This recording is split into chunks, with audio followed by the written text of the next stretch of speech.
The Comeback Christmas by Melinda Curtis. Part of the multi-author Heartwarming Christmas Town series. Chapter 1. Theodore Lincoln could not screw up. If he did, he'd let down the 10 previous generations who'd run the family apple farm and the 3 living generations expecting a Lincoln family Christmas with all the bells and whistles.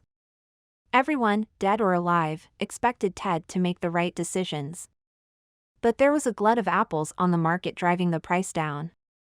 Last year's crop had barely covered the taxes, much less a living for Ted, his younger sister Abigail, his parents or Uncle Ben.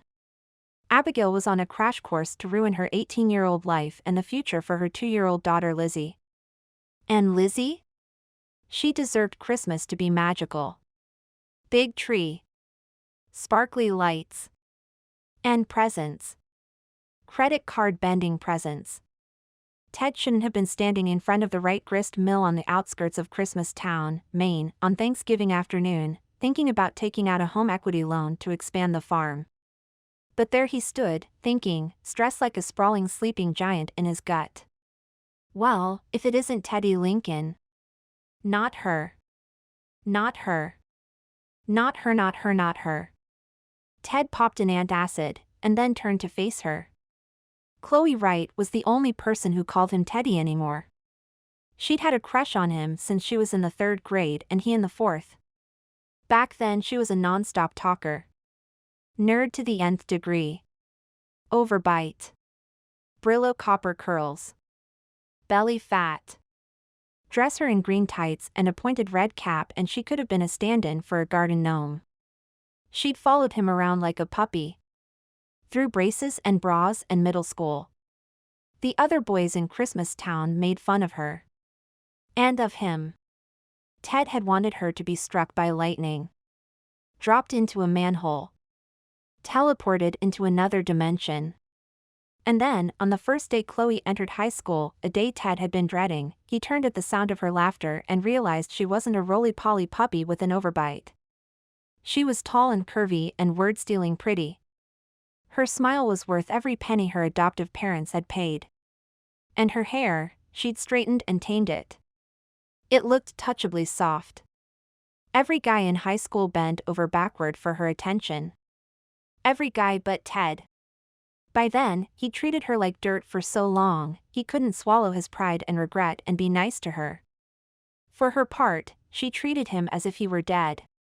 And who could blame her? Ted turned to face her now, ignoring the way stress banged awake in his belly. There was the beauty he knew so well. The long, tamed curls. The bright blue eyes. The temptingly smooth skin. But physical attributes had never outshone her personality, the optimism, the wry humor, the kindness underlying the thick skin she'd developed. I was sorry to hear about your father, Chloe. A local businessman, Harold Wright, had died a few months ago after a long battle with bone cancer. They tell me we all have to go sometime. Her optimism had faded, he thought, her humor turned to sarcasm. She shaded her eyes from the sun gleaming off snow and the worn walls of the mill. He was a good man. She tromped through the drifts, moving closer to the mill, studying it as if it held an answer to a confounding question. Or held a memory she wasn't sure how to categorize. Words came to mind: perfect, mind-blowing, once-in-a-lifetime magical.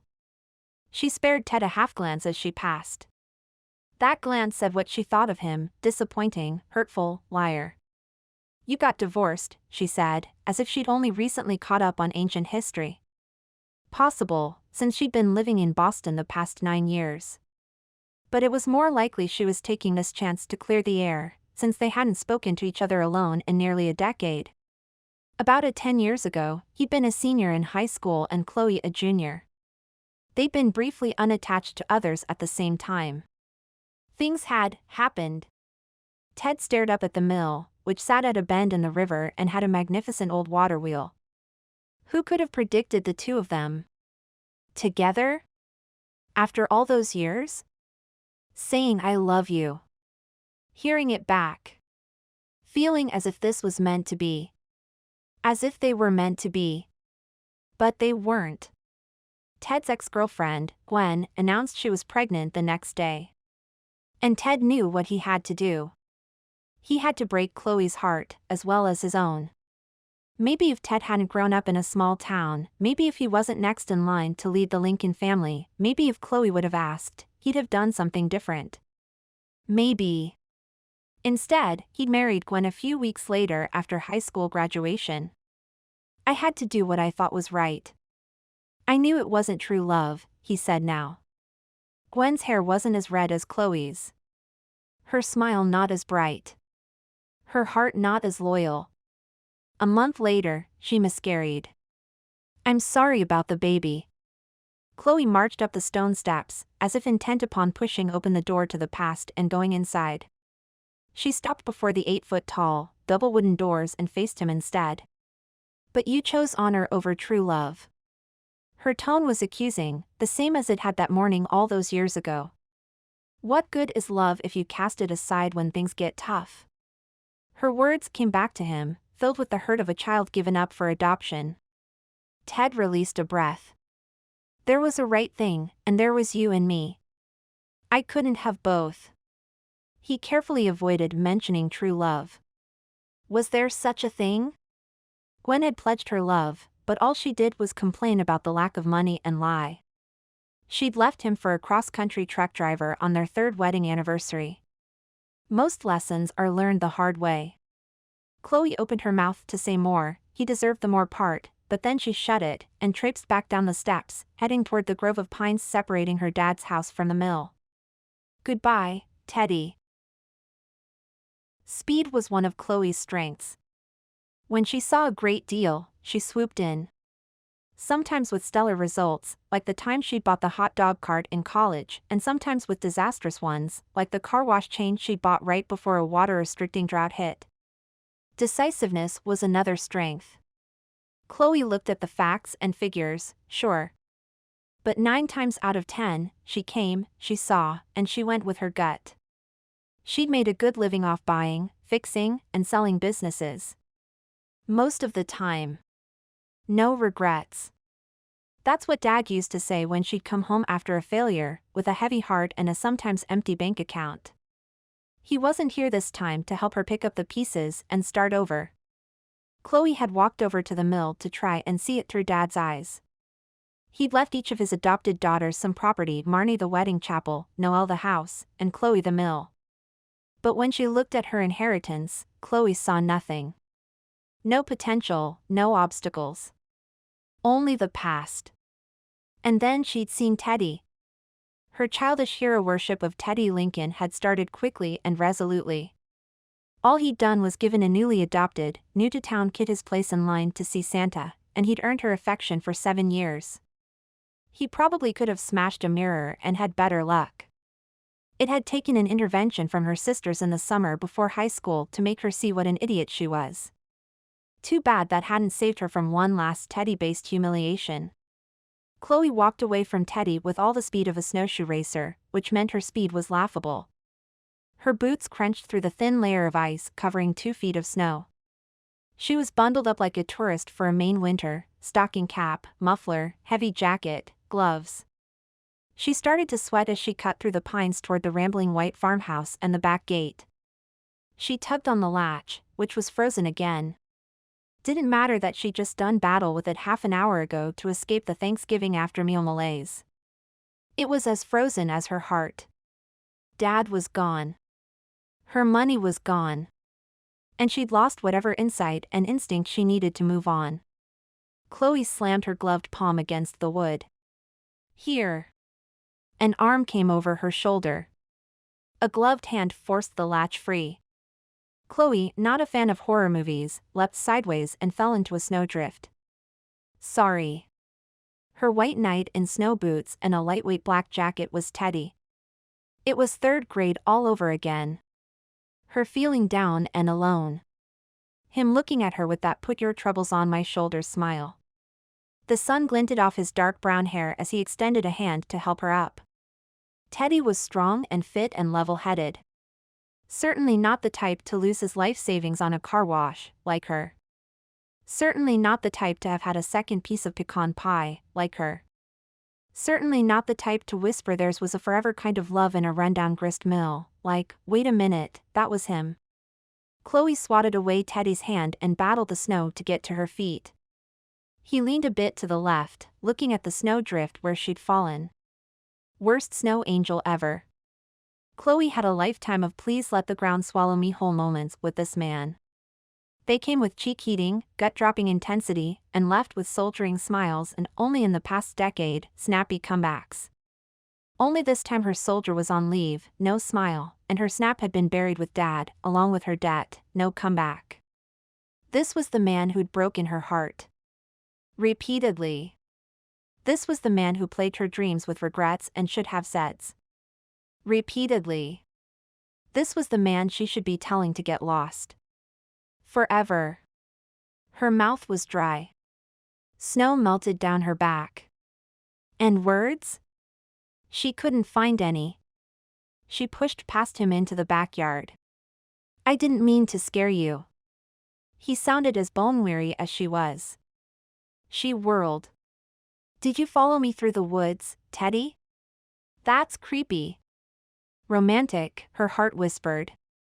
His dark brown eyes looked as if he hadn't slept well in days. I just wanted to talk. Don't make it sound like those horror movies you hate. He remembered, her heart whispered. Why was Teddy here?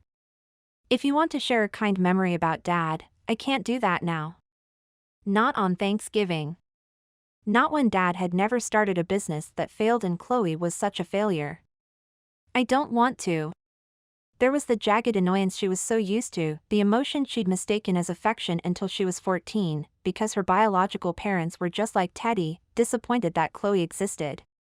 She felt like she'd been trying to win them, and him, over for years. We have nothing to talk about. She wasn't going to rehash what a charity case she'd been as a child, as a preteen, as an over-the-moon-in-love teenager. Thanks for opening the gate. Wait, he said before she could turn around. What are you guys doing with the mill now that Harold's gone? The mill is mine and I'm putting it up for sale. She needed the money to get out of debt. Hopefully someone would buy it and demolish the place, and the memories along with it. His gaze dropped to her frozen lips. Only because his were probably frozen, too. Her heart sighed. He yanked his gaze up to meet hers. I want to buy the mill. Chloe took a step back and nearly fell again. She couldn't sell to Theodore Ulysses Lincoln. And then she was running to the house, running away from financial salvation and emotional humiliation. She stumbled up the back steps and into the kitchen, slamming the door behind her. Immediately, she was engulfed with the warm smells of the holiday, turkey, pumpkin pie, coffee. Enfolded in the familiar warmth of the cream-colored shaker cabinets and butcher block counters. Enveloped in the comfort of her two sisters. Mom used to lovingly call them her triplets. 3 girls the same age, adopted by aging parents unable to have children of their own. Marnie had come to them first. She had soft brown eyes that saw too much, and enviably straight, dark brown hair. Then it was Chloe's turn. She'd been plucked from the foster care system in Boston, a child of teen parents. And finally, Noelle had joined them one Christmas, a blonde-haired, green-eyed bundle of kindness and determination. Mom had passed away 3 years ago. Dad 3 months. The Wright triplets found themselves once again without parents, but this time they had each other. Marnie didn't look up from scrubbing the dirty roasting pan in the kitchen sink. What's the rush? Sitting in Mom's place at the kitchen table near the pantry, Noelle glanced up from a cookbook. Have you been making snow angels? No. You have been. Marnie smiled. You always loved rolling around in the snow. She always loved making snow angels with Ted Lincoln, Noelle said gently. And then she did a double take. Is that Ted in the backyard? Chloe laughed somewhat hysterically, keeping her back to the door. Sure, she'd loved him. She'd worshipped him openly until she'd reached high school. And then she'd wrapped herself in pride, and worshipped him from afar. Until prom night her junior year. Where? Marnie wiped her hands with a dish towel and peered out the window. It looked like Ted just closed the back gate. Noelle turned to Chloe while Marnie kept window watch. "Are you okay?" No, despite feeling like a hot boiler about to blow, Chloe forced herself to remove her hat and scarf slowly. "But that's like my new normal." It had nothing to do with Teddy. "He's walking toward the street," Marnie reported. "He's so tall I can see his head above the fence." "I smell donuts." Chloe hung her jacket on a hook and tugged off her boots. "Don't we have enough food?" "I'm sorry." Noelle spoke softly and from the heart. She was the least likely of the three to lose her temper. "It's the first holiday without Dad and baking makes me feel better." "Ditto," Marnie said. "I guess none of us wants to face cleaning out the house." Which is what they'd agreed to do between now and Christmas. Noelle may have inherited the house, but it was Marnie who'd been living there as the primary caregiver through Dad's illness. Noelle had suggested they each clean out a room that was important to them. Noelle had chosen the master bedroom, Marnie Mom's sewing room, and Chloe Dad's office. And yet, none of them wanted to begin the work. The house was as silent as a grave. Until there was a knock on the front door.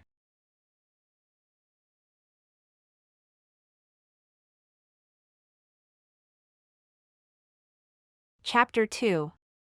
Expanding the Lincoln family business shouldn't require groveling, although with so many generations involved in the existence of their apple farm, someone somewhere along the way had probably set aside their pride to keep things from going under.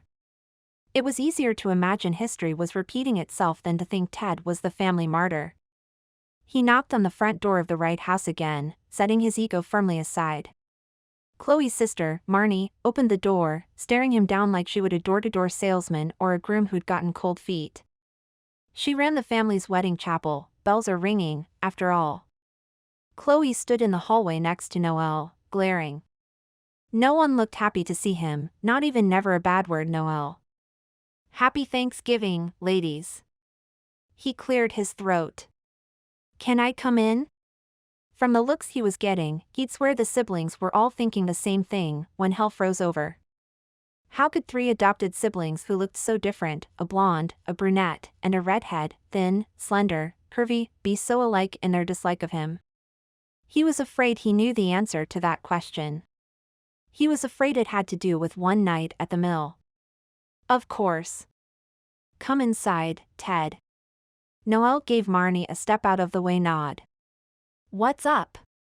Marnie moved back, and Ted came inside, closing the door behind him, hesitating only a second when no one invited him to sit down on the white sofa with faded green and pink flowers. "I want to buy the grist mill." No sense wasting time on pleasantries. "Great," Marnie said, looking relieved. "Fantastic," Noelle said, turning to Chloe. "Never." Chloe crossed her arms. Her blue eyes flashed with past hurts and betrayals. "Oh, karma." Ted felt a familiar clutch in his gut. A frown furrowed Marnie's brow. "But, don't you need?" "Not from him." Chloe cut her sister off with a hand gesture that was nearly a lethal karate chop. Hope sang like a choir of angels, temporarily quelling Ted's anxious stomach. "What do you want to do with the mill, Ted?" Noelle had a dusting of flour on the hem of her navy sweater. It looked like the owner of Frosty's donut shop hadn't taken the day off. He was grateful for Noelle's opening. "I want to expand the family farm. There's more Lincolns about and Gwen needs alimony," Chloe cut in. "The property taxes have gone up." Ted tried to ignore Chloe, tried to smile, tried to pretend this wasn't worse than the morning after he'd made love to Chloe and had to tell her Gwen was pregnant. More property means more taxes. Chloe directed her comments to Noelle as if she was having a conversation with her sister, not Ted. He nodded. "I'd like to plant disease-resistant apple trees that produce higher yields. The mill's on at least 10 acres and I don't imagine you'll get much of a harvest in year 1, Chloe pointed out. The orchard won't start producing until year 4. Ted nodded, holding on to his patience. "But it's clear we can't survive without expansion." "You could survive," Chloe said, voice loaded with near Gwen-like bitterness. You could get a job and farm part-time. You could sell off a parcel to developers and buy your parents out. You could buy the grist mill and expand, Ted said firmly. Our farm is across the river, close enough for me to manage it efficiently. And the loamy soil on this side of the river has better drainage, which means higher mineral content, which means naturally better tasting apples. Farther away from the river and the soil composition changes. Chloe didn't argue. And the mill itself? Noelle asked softly. It has good bones, despite its age. I want to use it to diversify and make processed apple products. Applesauce, apple cider, apple vinegar, frozen fillings, and the like. The possibilities are only limited by our imagination. You have a vision for the mill? Was that grudging acceptance in Chloe's voice? She stared at her white stockinged feet, looking as forlorn as the day he'd met her in line to see Santa. I'm not tearing it down. He didn't care if the women heard sentimentality in his voice. It meant something to him, that mill. And not just because it was surrounded by mineral-rich soil. He willed Chloe to look at him. If the bones of the building are good, we'll make use of it. The objections stopped. Progress, right? Man, he hoped so. Noelle cleared her throat. I'm sure if you made Chloe a fair offer. I'm not selling to him. Chloe's chin came back up. Besides, she said testily. He couldn't afford to buy it. What were you looking to get out of it? Ted prepared himself for a you slept with me price. $200,000. Holy cow. That was the nasty divorce price. You've got to be, Ted laughed, but it sounded more like he was choking. On his pride, most likely. It's 10 acres plus a building you want to use. There was a confident gleam he'd never seen in Chloe's eyes before, that of a savvy businesswoman. Easy access to the town and the highway. Riverfront property. A real estate developer's dream. Ted wasn't a newbie when it came to business. It was time to undercut the property's value. The topsoil is littered with rocks and needs to be cleared. I don't know if the building can be salvaged. No matter how much Ted hoped to save it. And the land is on a 100-year floodplain. If you think a developer is going to want to build homes there, think again. He looked her in the eye and lowballed it. I'd be in it for 80 grand. It was Chloe's turn to laugh. Don't get hung up on the past, he warned. You need money and I'm the only one who's offered. So far. Chloe marched to the front door and swung it open. Frigid cold glommed on Ted like he'd been dumped in the river in April. Chloe gestured for him to leave. I was naive as a child and gullible as a teen, but I'm not stupid, and you won't take advantage of me as an adult. I can go as high as 90. He was entering his discomfort zone. He'd be pinching pennies for 4 years, hoping the tractor wouldn't break down, the barn roof wouldn't need replacing, and the family would consider toning down Christmas expectations. Noelle and Marnie were on board with Ted, nodding their heads. Chloe jiggled the door handle. My asking price stands firm. Come back when you can meet my terms. Which would be never. He'd given Chloe what was nearly his final and best offer. He regretted that 10 years ago he'd been unable to give her his heart. You can't afford to turn him down, Marnie said with Dad's pragmatism. You're too hard on him, Noelle said with Mom's forgiveness. They were each like one of their parents. Chloe didn't fit in. You can't have it both ways, ladies. Chloe watched Teddy trudge through the drifts and falling snow on Chapel Way. His shoulders were hunched as if more than the wind was against him. 14 years ago you both opened my eyes to my humiliation. 10 years ago you held my hand through heartbreak. Don't make me go through that again. Things change. Noelle came to the window and put her arm around Chloe's waist. People change. You need the money. Marnie joined them, laying her head on Chloe's shoulder. Let the mill go. Dad wanted me to have it, Chloe said stubbornly. He always talked about creating a business in the mill. He'd never done anything with it. But now Chloe could. There was nothing keeping her in Boston. She could make Dad proud, if only when she looked at the mill, she could see its potential. But all she saw was Ted. Dad left us each something valuable to give us a solid financial start, Marnie said. He wouldn't care if any of us sold to chase our dreams. But she stared at her Tinkerbell slipper socks, as if selling was a family betrayal. If I sell the mill for the right price, I can pay off my debts and have enough to start over. Teddy's price was too low, but Chloe was reluctant to share with her sisters just how deep in debt she was. Let's face it. I'm at a dead end. I have no dreams, no plan, no future to strive for. I'm a failure. You're not, said Noelle, the family superstar with a thriving donut business. You bought your first business in college. A hot dog stand. Chloe huffed. She'd done anything to attract customers, including juggling and making balloon animals. That doesn't count. Half the businesses I bought in the last decade have folded. What is that if not failure?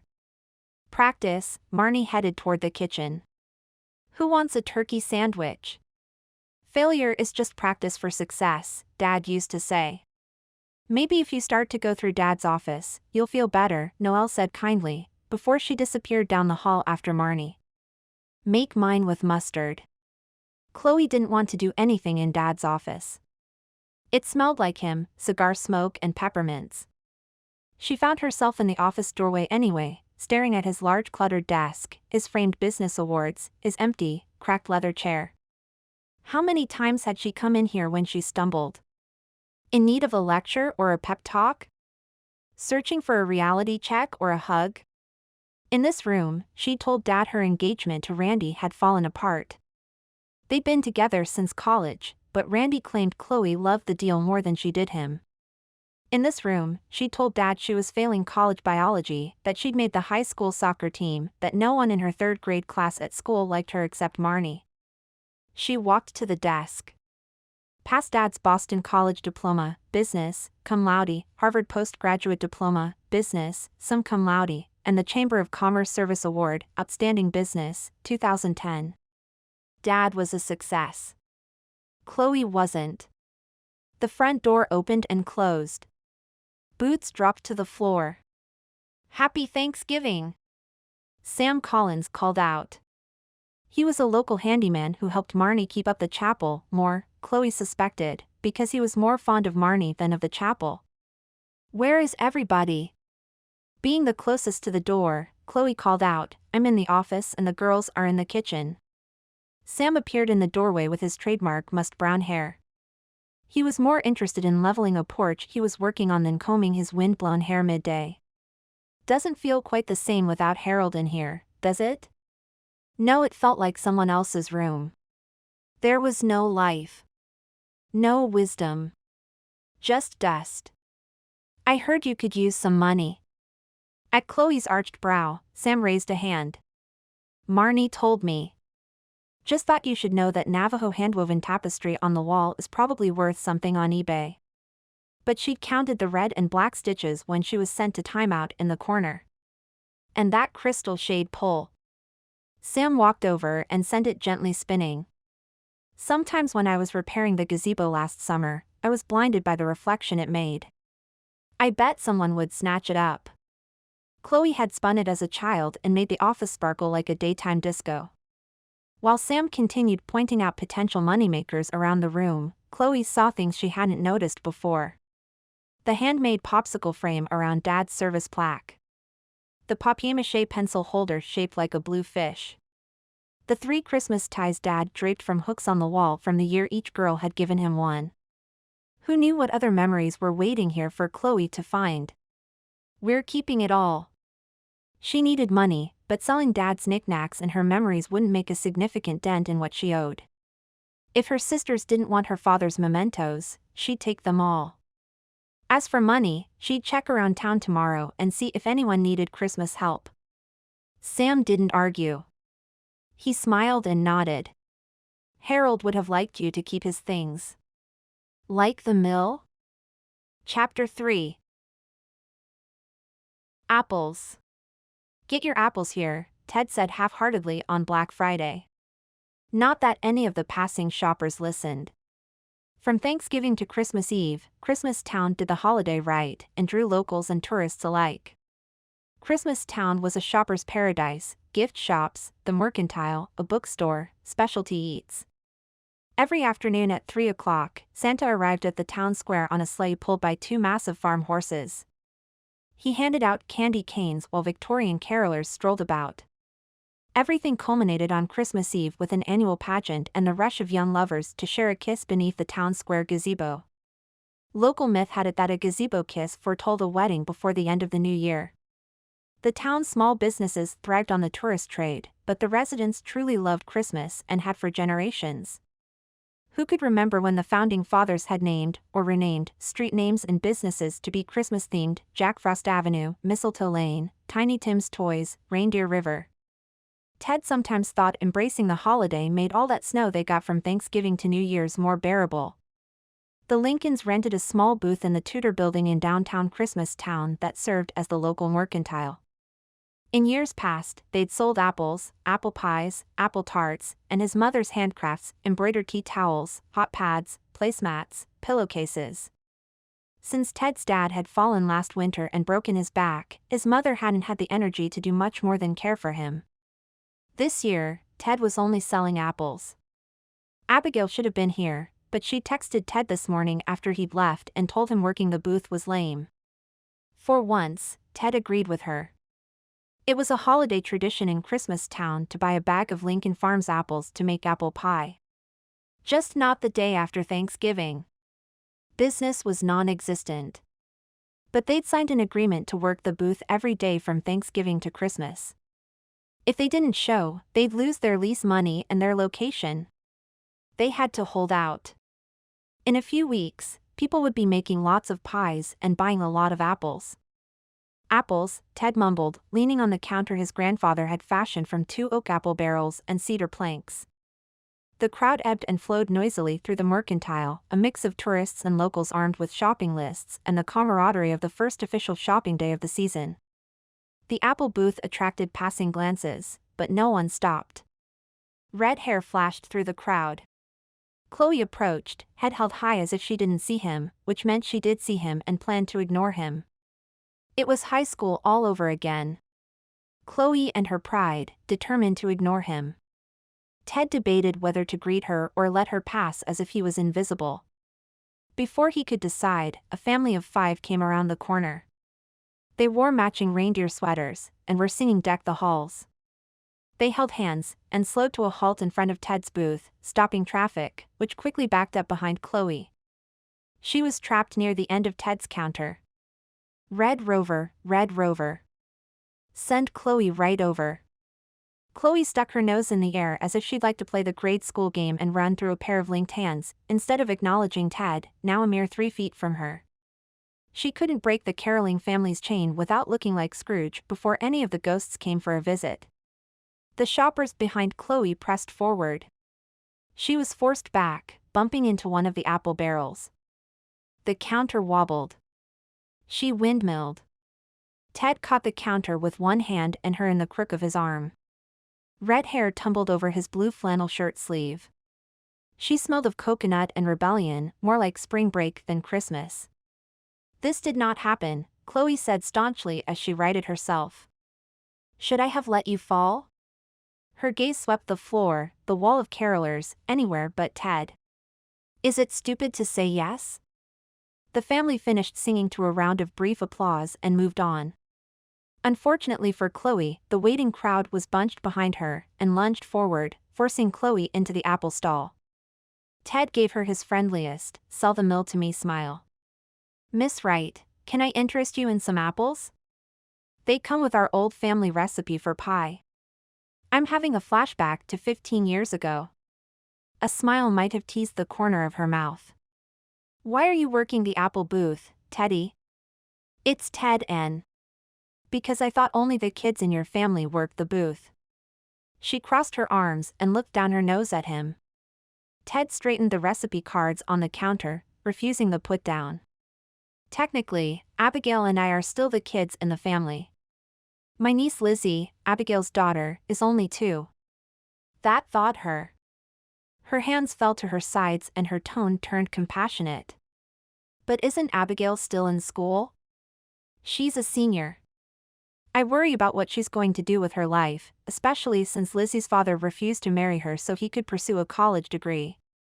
And hadn't that stung? Frank Verossi chose the dishonorable path when Abigail had expected him to marry her, since that's what Ted did. She took his measure with a frown, and then turned to study the other booths and passers-by, possibly noting that to them the apple booth was invisible. There didn't used to be so many vendors here, she commented to Ted. Sadly, no. She did a quick inventory of the barrels against the wall filled with red Macintosh apples, and the stacks of brown paper bags and rolls of red ribbon. The Lincoln Farms plastic banner hung on the wall behind him. You used to have twice the space. Sadly, yes. The increasing number of businesses vying for a spot in the mercantile meant that booth footprints were smaller to all but those willing to pay more. Her copper brows drew down. Your mom sold candied apples and apple pie by the slice. This was becoming a case study in Lincoln Farms' downfall. She's mostly retired. Drained from caring for Dad. Truthfully, lately the entire family was drained. And tea towels with apples she embroidered on them. Mostly retired, he repeated, noting she still had 3 small freckles on the bridge of her nose. Chloe's gaze bounced from booths to crowd to apples to Ted. There was a spark of something in her blue eyes, something he hadn't seen there since that one night they'd shared interest. You need a sales hook. Forget about a hook. I just need more sales. His penny-pinching marriage proved he couldn't afford to be interested in a woman as more than a seller of a property he wanted. That spark he'd noticed in her eyes didn't seem to have much to do with him. She studied his apples. I can help you. She said it with such certainty, he almost believed her. I want to buy your property, not hire you. He couldn't afford both. At her prices, he couldn't afford either. I don't want to sell. Her cheeks pinkened as she added in a guarded voice, to you. And then she sighed heavily. But I need a job and everyone in town seems to be fully staffed, but you. She picked up an apple from a barrel and tossed it into the air, catching it easily. I'm not looking for an hourly wage. For every 3 apples I sell, you give me $1. She thrust out her hand to shake. Deal? Shoppers continued streaming past without acknowledging them. Ted hesitated. Not because he didn't want to sell apples, although he was convinced she wouldn't sell any. But because he didn't want to touch her. The last time had been disastrous. He discovered he couldn't keep his hands off her. But there she stood, offering a truce of sorts. And here he stood, in desperate need of a truce that might lead to her agreeing to sell the mill. Deal. Their hands met and almost instantly exploded apart. The electricity of Chloe's touch shot through him from fingers to toes. He remembered the heat of her kiss, the softness of her skin, and the warmth of her breath mingled with his. He remembered whispered promises, heartfelt laughter, and the way she felt so alive in his AR. Memories like that should be erasable. Chloe backed into a barrel, again, nearly falling, again, and looked panic-stricken, again. Stand in the corner and don't talk to me. Her words echoed the demeaning tone of his grade school rejections of her. For sanity's sake, Ted backed away. A part of him wanted her to disappear into the crowd. A part of him wanted her to sell every last apple he'd brought. But the most foolhardy part of him wanted to hold her again and never let go. Get your holiday juggling kit, Chloe sing-songed above the cacophony of shuffling shoppers, whose eyes were starting to take on an early afternoon glaze. $5 and it includes a lesson and 3 apples. She sent 3 red apples on a circuit through the air, ignoring Teddy behind her, the same way she'd ignored the magnetism of his touch. Why did he have to be her kryptonite? A few families stopped to watch her juggle. The children were mesmerized. Mommy. The word had a hand-tugging quality to it, not that Chloe could afford to look. I want apples. $5? A man's shopping-weary voice. It's just apples. On sale. Today only, Chloe improvised, never missing a beat. $4. She sent the apples higher in the air. These are magical, organic apples grown in Santa's orchard in Christmas Town. When you're done juggling, you make a wish and take a bite. Mommy. Magic apples. Such wistful innocence. It tugged at her heart. Chloe could remember being that age, breathless with wanting as she stood in front of a window display full of toys. Her biological parents had had no money and therefore no time for dreams. Who wants to try? No purchase necessary. Chloe hoped she wouldn't have to drop the price to $3 to make a sale. It was time to up the salesmanship. She caught all 3 apples easily and smiled at a gap-toothed little boy. How about you? She held out a hand. The boy stepped forward, staring at the red apples she held. We'll practice with my apples and then you can take your own home, Chloe said, leading him closer to the counter. I thought she said no purchase necessary, grumbled the tall man behind the boy. Chloe rolled her shoulders and broadened her smile. Selling was all about an easygoing pitch. A crowd had formed. Chloe hoped the boy wasn't as klutzy as she'd been as a child. She showed him how to toss 1 apple gently. Then she moved on to tossing 2 apples, one low, one high. The boy was a circus performing savant. He took to juggling like a duck to water. Teddy should pay him to come by every day. Are you ready to try 3? At the boy's nod, Chloe glanced over to Teddy and mouthed, catch. As in, no apples will touch the ground during this performance. Nothing like bruised and broken merchandise to ruin a sale. Chloe stood on one side of the boy. Teddy on the other. No apples were harmed in the boy's juggling performance. A line began to form. In a few hours, they'd sold all Teddy's apples.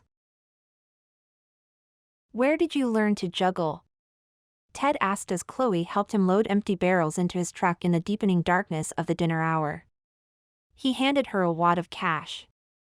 She'd worked 4 hours with a broad smile, a cheerful voice, and a kind word for everyone but Ted. He should have felt grateful. Instead, he felt like he was missing something. My dad. She smiled wistfully, her face illuminated by parking lot lights. I had trouble sitting still as a kid. I remember.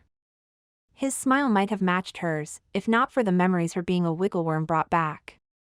Chloe had fidgeted so much in school she'd always had to anchor a row in choir. She'd been kicked out of the school library more times than he could count. And playground freeze tag?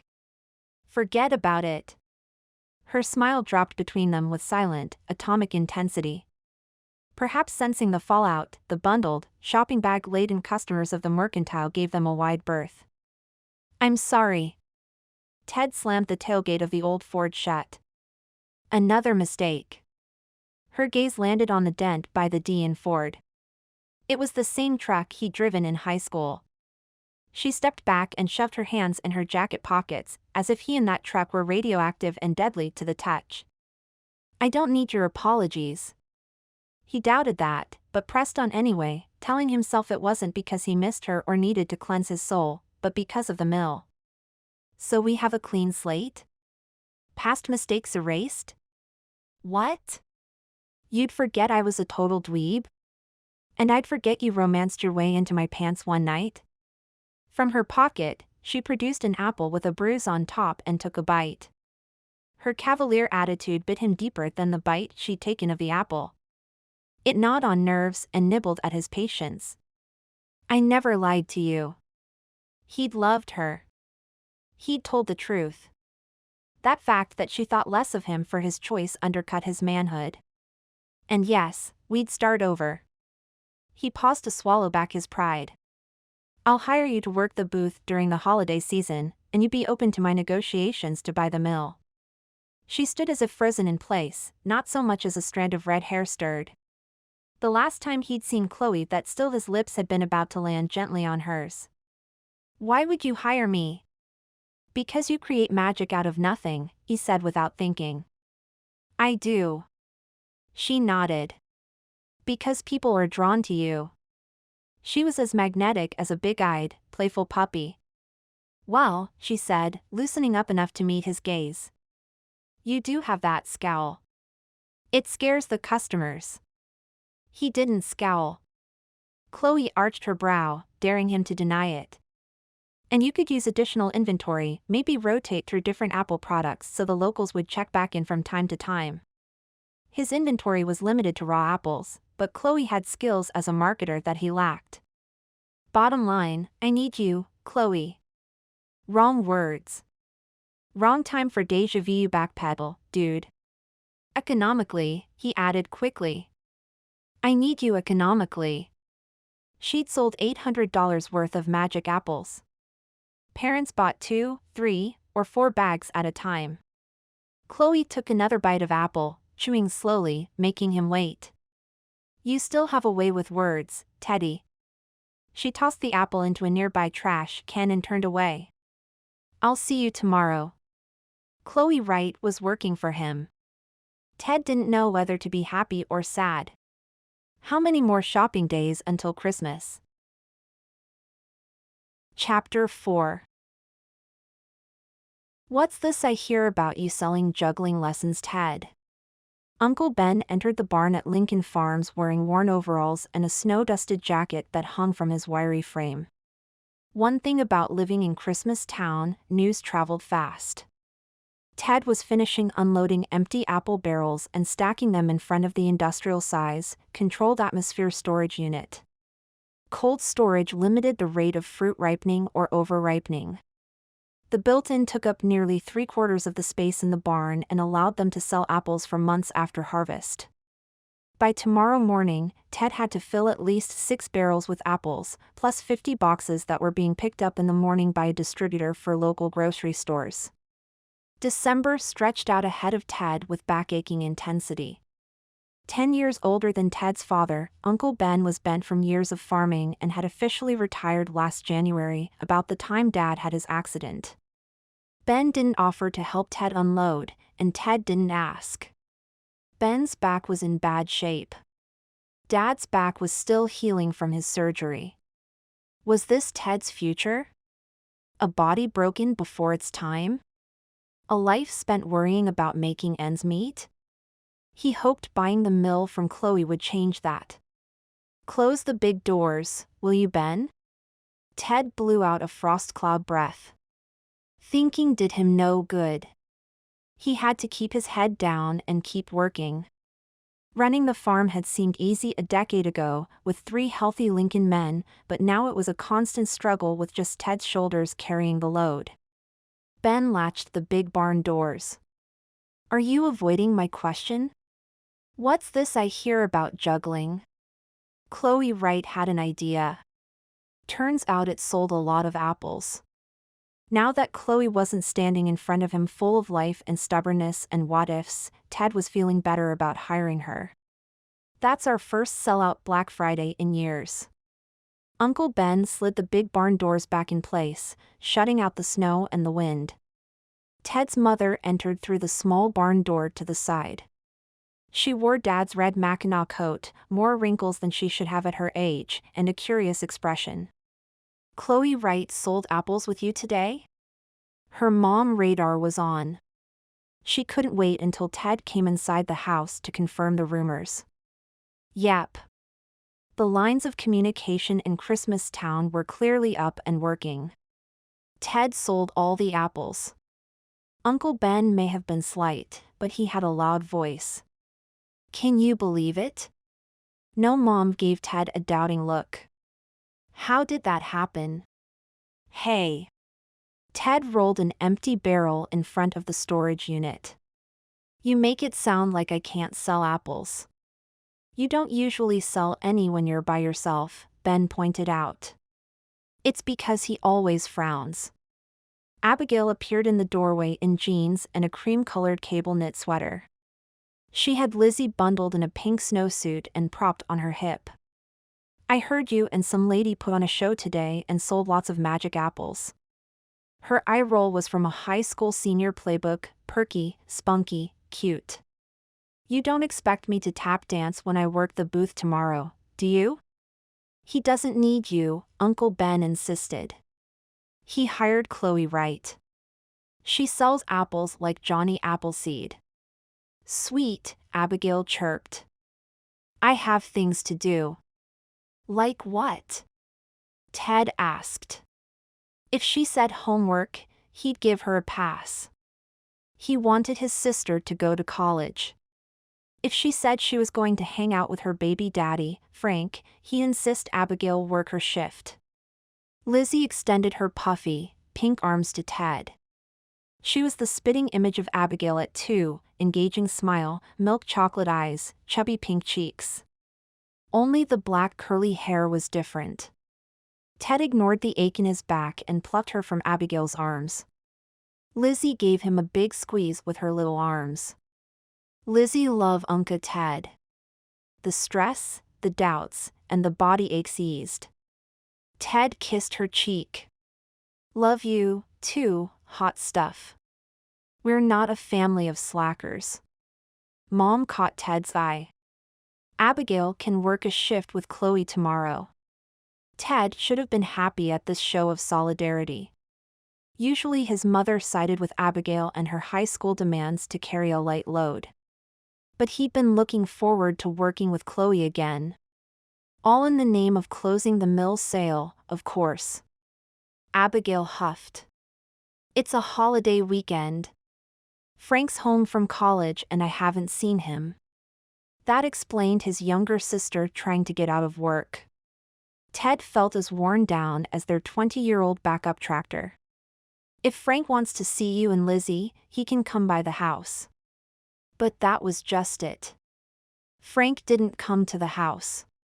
He was in his second year at Boston College and had moved on from Abigail as far as Ted could tell, not that Abigail saw it the same way. Frank only called when he came home, and Abigail, ever hopeful that her undying love for her high school boyfriend was reciprocated, cleared her calendar and held her breath, waiting for his call. And Lizzie? She barely recognized Frank on her birthday and at Christmas, the two occasions Frank's family deemed it necessary to see her. Love Uncle Ted, Lizzie crooned, giving Ted a sloppy kiss on the cheek that warmed his heart. Ted hitched Lizzie higher in his arms. Babies having babies was bad news, but who couldn't love such an adorable little girl? I need to buy Lizzie new snow boots, Abigail announced as Lizzie held out her hands to Uncle Ben. Ben gathered the tyke in his arms and did a bouncing jig across the barn floor that made Lizzie giggle. Uncle Ben! Uncle Ben! You can buy them on your break. Ted hated himself for adding, just make sure you buy them using your bank account. Because his mother was taking care of Lizzie while Abigail was at school and because of his father's injury, subsequent back surgery, and lengthy recovery, Ted had needed to hire more harvest workers this year than they usually did. Money was tight. We can afford to buy Lizzie shoes, his mother chimed in, accepting Lizzie's request to be held. Her once sleek blonde hair was dull and frizzy. She hadn't been to the beauty salon in months. I'll make tarts tonight and some candied apples. That should pay for them. Her gaze softened apologetically. And Ted, the pharmacy called today. Our payment is late. Slipped my mind with the holiday, Ted lied, ignoring how his shoulders cramped at the reminder.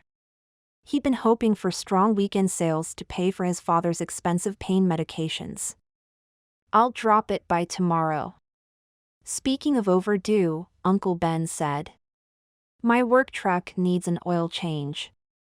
The old man hadn't driven his truck since first snowfall. And probably wouldn't drive it anywhere but to have an oil change until the last snowfall. A ball of resentment landed in Ted's gut, squashing his patience. Does anybody else need anything? New television? New car? New cell phone? Ted gripped the rim of an apple barrel. We're not a caviar farm. We sell apples. We make apple-sized profits. You're such a drama king. Abigail rolled her eyes again. All I asked for was a pair of snow boots for Lizzie. She grew out of last year's pair. She stomped out in the fancy leather snow boots she'd insisted she needed a few weeks ago. Uncle Ben shook his head and followed. Really, Ted? Mom tugged Lizzie's snowsuit pant legs down. You shouldn't be so tight with our money. Look at the books. Look at the bills. The words pressed at the back of his throat. But Ted said nothing. Chloe was too wired to sit still. She paced through the house long after she'd come home from the mercantile. Apples. Who knew she'd be excited about selling apples? Especially when she'd sold apples with Ted. She'd never been involved in a business that dealt with kids before. They were shy and quick to laugh. They were sticky and wore the most absurd holiday clothes. For the first time since the car wash went under, Chloe didn't feel like a loser. Because of magic apples. Hey, Marnie called from the front door. You didn't bring in the mail. Because she'd been dreading bad news. News she didn't want Marnie or Noelle to know about. She should have manned up and checked the mail. Chloe hurried to the living room, hand outstretched. I'm expecting something. I'll sift through it. I've been handling Dad's mail for a while. Besides, I'm expecting something, too. Marnie flipped through the stack. That's weird. There's a letter here for Dad from a bank in Boston. Slowly, she raised her gaze to Chloe's. Don't tell me. Dad co-signed your car wash loan. Chloe snatched the letter from Marnie. I won't tell you. If he co-signed the loan and you default, the bank could lay claim to his assets, the house, the wedding chapel. The mill. Don't worry.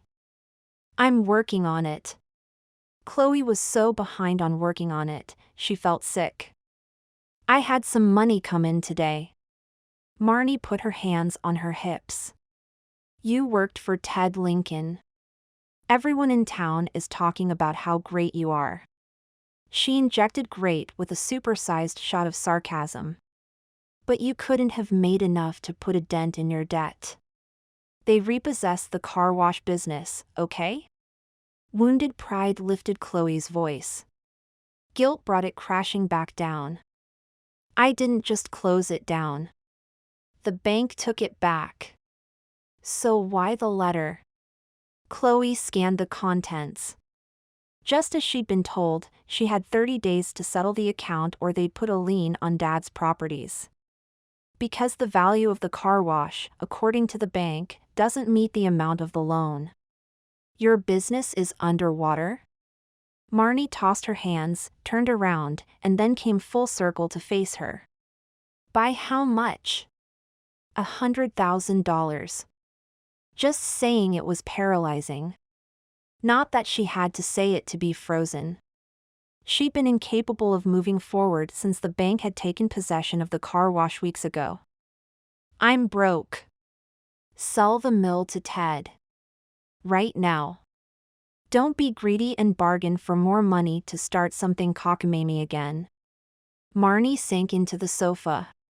You should have told us. Our inheritance is at stake. If you're broke, why don't you declare bankruptcy? If I go that route, I'll never be able to buy another business again. It was why she desperately continued to throw good money after bad at the end of the summer. There's no shame in working for someone else.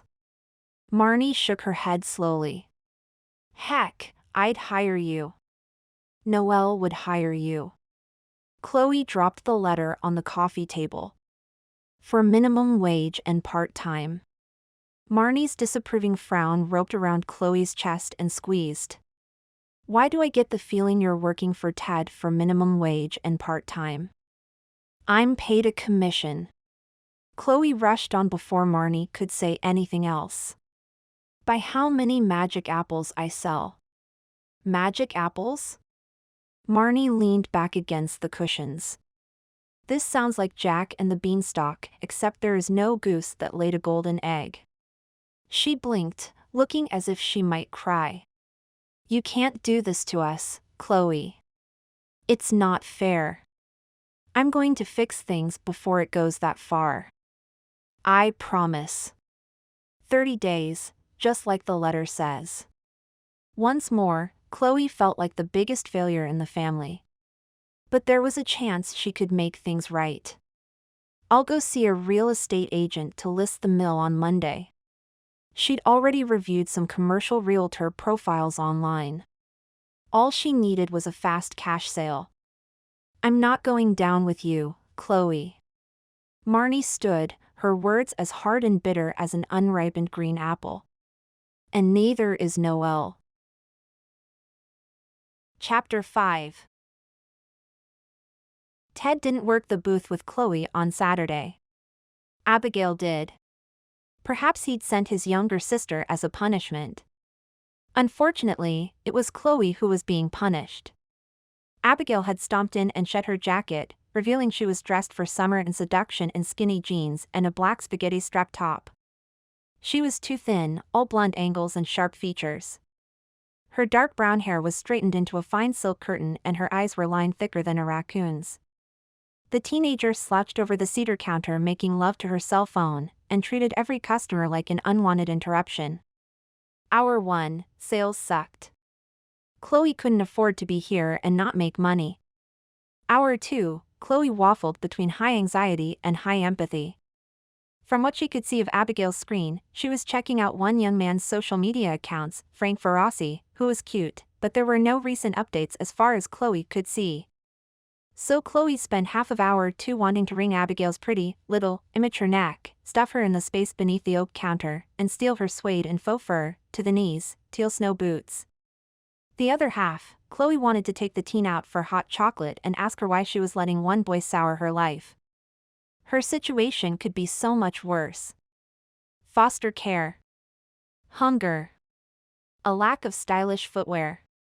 Hour 3, Chloe's patience had worn thin. If you give me your salary, Abigail, you can get out of here. For a moment, Abigail looked tempted. She blinked eyelashes so thick with mascara it was a wonder they didn't stick together. You double dip? Her tone turned Fong sharp. Isn't that illegal? Why should Chloe be surprised Abigail had the Lincoln barbs in her adolescent arsenal? Chloe's smile never dipped. She was, after all, a veteran of Lincoln skirmishes. I don't see a problem if you spend your working hours on social media. She tried to soften her words. She really did. At least, she hadn't done the girl bodily harm and stolen her killer boots. Abigail stuffed her cell phone in her back pocket and spent the next 30 minutes scowling at everyone, including Chloe. You're scaring the clients away, Chloe said when the third family in 15 minutes veered away from their booth. Are you sure you don't want to work in security at the Mistletoe 5 and Dime? You've got the scowl down. You're so not cool. All that teenage disdain had to be draining. It sucked the holiday cheer from the booth. It made Chloe feel as pointy as the star upon the Christmas tree in the town square. I mean, I thought because you had juggling skills you'd be cool. If Chloe had still been that little girl who was desperate to be included in any kind of relationship, she might have plucked Abigail's barbs out of her skin and laughed. But Chloe wasn't desperate for affection, she was desperate for money. And I thought because you were pretty on the outside and came from a good family that you'd be pretty on the inside and wouldn't cheat your brother like this. Abigail turned away, crossing her arms over her skinny chest. The thunderously bitter expression was replaced by a tremulous lip and watery eyes. You don't know anything. Add biatch to business failure on Chloe's resume. Why not add regret on top of ruination? I'm sorry. I let your teenage angst get to me. A sure sign of age. Chloe spotted a family with 2 young children headed their way. She grabbed 3 apples. Do me a favor and smile for this one. Abigail's pointed chin came up. What'll you give me? Respect. Abigail smirked. Chloe should have known that wouldn't work. Fine, I'll teach you how to juggle. Okay. Abigail spoke with mulish reluctance, but she smiled. With teeth and everything. And oh, surprise. She didn't have fangs. You can't do that. Ted picked out Chloe's voice above the crowd before he could see the apple booth or even Chloe's bright red curls. Stand back and watch me. Abigail's attitude-filled response snapped to the high ceiling. Ted shouldn't have left Chloe alone with Abigail. She could be a handful. He wouldn't have done so if he hadn't received a call from an organic store in Brunswick that wanted 2 crates of apples and was willing to pay a premium if he delivered them today. He pushed his way through the crowd, barely registering the apples looping through the air. But it wasn't Chloe doing the juggling. It was Abigail. She was performing at beginner speed, simultaneously tap dancing without much grace, given she wore those snow boots she loved so much. But she didn't drop any. Abigail caught all 3 apples, bowed to the round of applause, and pointed to Chloe. Beat that. Well, I can't dance. Chloe gave Abigail a judging smile. But I can juggle 5 apples. The crowd gave an appreciative ooh. Chloe picked out 5 Macintoshes, balancing their weight in her hands. And then she let them fly, one after the other in rapid succession. Most likely, shoppers watched the steady movement of her hands and the high circular motion of the apples. But Ted was mesmerized by the look of intense concentration on Chloe's face, the light in her blue eyes, the flush to her cheeks, the way the tip of her tongue touched the corner of her mouth. Who's ready to make a wish? Chloe called out. Several shouts of me filled the air, along with hands shooting up. Catch! Chloe dealt out apples like a blackjack dealer dealt cards. To a small boy, a teenage girl, a tall dad, a spry-looking grandma, and Ted. Make a wish, she shouted over the delighted shrieks and applause of the crowd. She and Abigail moved behind the counter, where brown bags of apples were tied with red ribbon. The rush to buy was so great, it took Ted several minutes to work his way behind the counter. You didn't make a wish, Abigail said accusingly when she saw his pristine apple. He didn't believe in eating perfectly good merchandise. You two were awesome. When did you learn how to juggle, Abs? Abigail gave him one of her rare smiles. This morning. It's really easy. Chloe has the best ideas. But can we sing Kumbaya later? Chloe teased. There's a line. Ted pitched in to help. 30 minutes later, when the line died down, Max Healy, the manager of the mercantile, showed up. Max really bought into the holiday. He wore a gray sweater with a tree that lit up. Love the act, ladies. Can I count on that at least twice a day on weekends? Sure. Abigail glowed, waiting until Max moved away to release a little squeal. This is so cool. She hugged Chloe. I'm a performer. A rising star, Chloe agreed. Did you buy Lizzie's boots? Ted asked, not because he wanted to get rid of his sister, but because he didn't want to show up at the family dinner table without them. Shoot. No. Can I go now? Abigail reached for her jacket without waiting for approval. I'll be back to help close. She darted into the late afternoon, thinning crowd. Chloe palmed 3 apples, surveying the passers-by. Ted took a quick inventory. You sold all the baked goods? And nearly all the apples. There were only about 20 at the bottom of one barrel. It's another great sales day, Chloe said matter-of-factly. Someone asked if we had apple dolls that look like Elvis. Not that I'd recommend you add that to your inventory, but apple elf dolls might move. She stepped out into the aisle and began to juggle. Hey, folks. Learn how to juggle with magic apples from Santa's orchard. In no time, they'd emptied the barrel. Don't forget to make a wish, Chloe called after their final sale. She turned to Ted. You never made your wish. I don't believe in wishes. I put my stock in planning and hard work. She nodded slowly, as if testing his theory against her own. But you said yesterday I was magical. You are. His gaze dropped to her lips. Immediately, he yanked it back up, feeling like he just stepped off a dizzying tilt-a-whirl ride. Which might have explained why he blurted, "Why aren't you married?" Chloe drew back. "Why are you divorced?" How badly did Ted want an answer to his question? Curiosity had killed many a cat. Stalling, he opened the plastic storage tub and gestured that she hand him the supplies under the counter. She wound up the extra ribbon, simultaneously winding up the tension between them. He shouldn't want to know what Chloe had been doing for the last decade. But the questions remained. Had she fallen in love? Had she ever thought of him? Did she think of him late at night and wonder what if? He had to know. Gwen wanted things I couldn't give her. Starting with a bigger spot in his heart. I married her because she was pregnant and I tried to love her. She married me because she thought I could buy her jewelry and a new car. She'd go on and on about wanting to see the world. Bet Gwen hadn't imagined she'd see it from the cab of a semi. Money. Chloe knelt for the cash box. Her face was hidden, but her voice sounded guarded. The number one reason couples break up. You sound like a veteran. She glanced up at him, her eyes wet with emotion, guilt, remorse, sadness. He wanted to take her in his arms and tell her everything would be all right. I was engaged once, she admitted, handing him the box.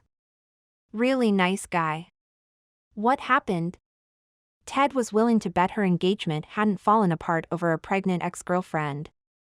City folk had a different set of values. Randy wanted to settle down and have a family. And she stood, smiling in that way she had, like nothing bad ever happened to her. It didn't fool Ted. I was too caught up in buying and selling businesses. I'm kind of like a business flipper. I don't think I'll ever marry. This was good. Great even. Chloe was focused on her career.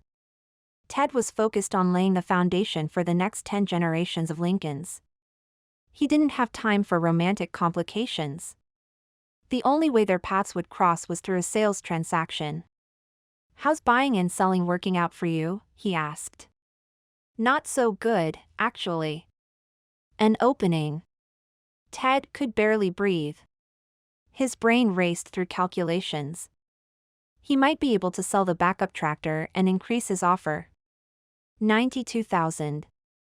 Her smile faded. I told you before. The mill isn't for sale. Not to you. Don't dream of riches, Chloe, Ted said flatly. At your price, it'll take years to find the right buyer. Chapter 6. Marnie would be livid that Chloe had turned down Ted again. Let Marnie be livid. There was a reason Dad had left the mill to Chloe. Dad had excelled at turning lemons into lemonade. It required patience and courage. He'd believed in her. Maybe she couldn't figure out how to fix and flip the mill, but she could pass it on to someone who would. There had to be someone out there other than Teddy who wanted to buy the place. That's where they'd made love. That's where Teddy said he loved her. And the next morning, that's where he told her he had to marry Gwen. Selling the mill to him would be like saying she forgave him. Chloe had been lugging the tote with supplies out the back entrance of the mercantile.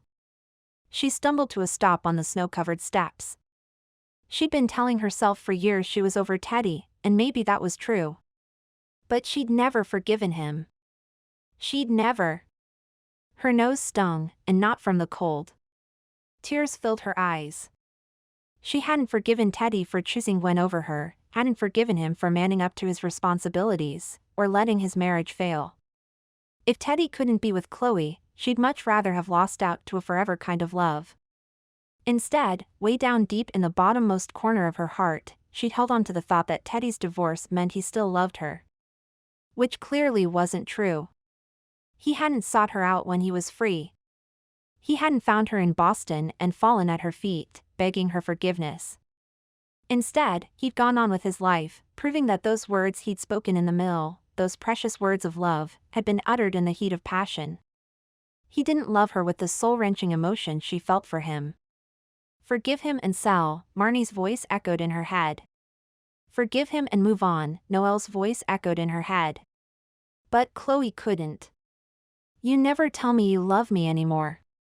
Chloe was brought back to the present by Abigail's voice. You know how I feel about you. I don't need to say it. Classic male denial.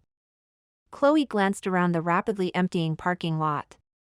Lights illuminated the steady snowfall, cars blanketed in snow, shoppers heading home, and a couple near the mercantile wall.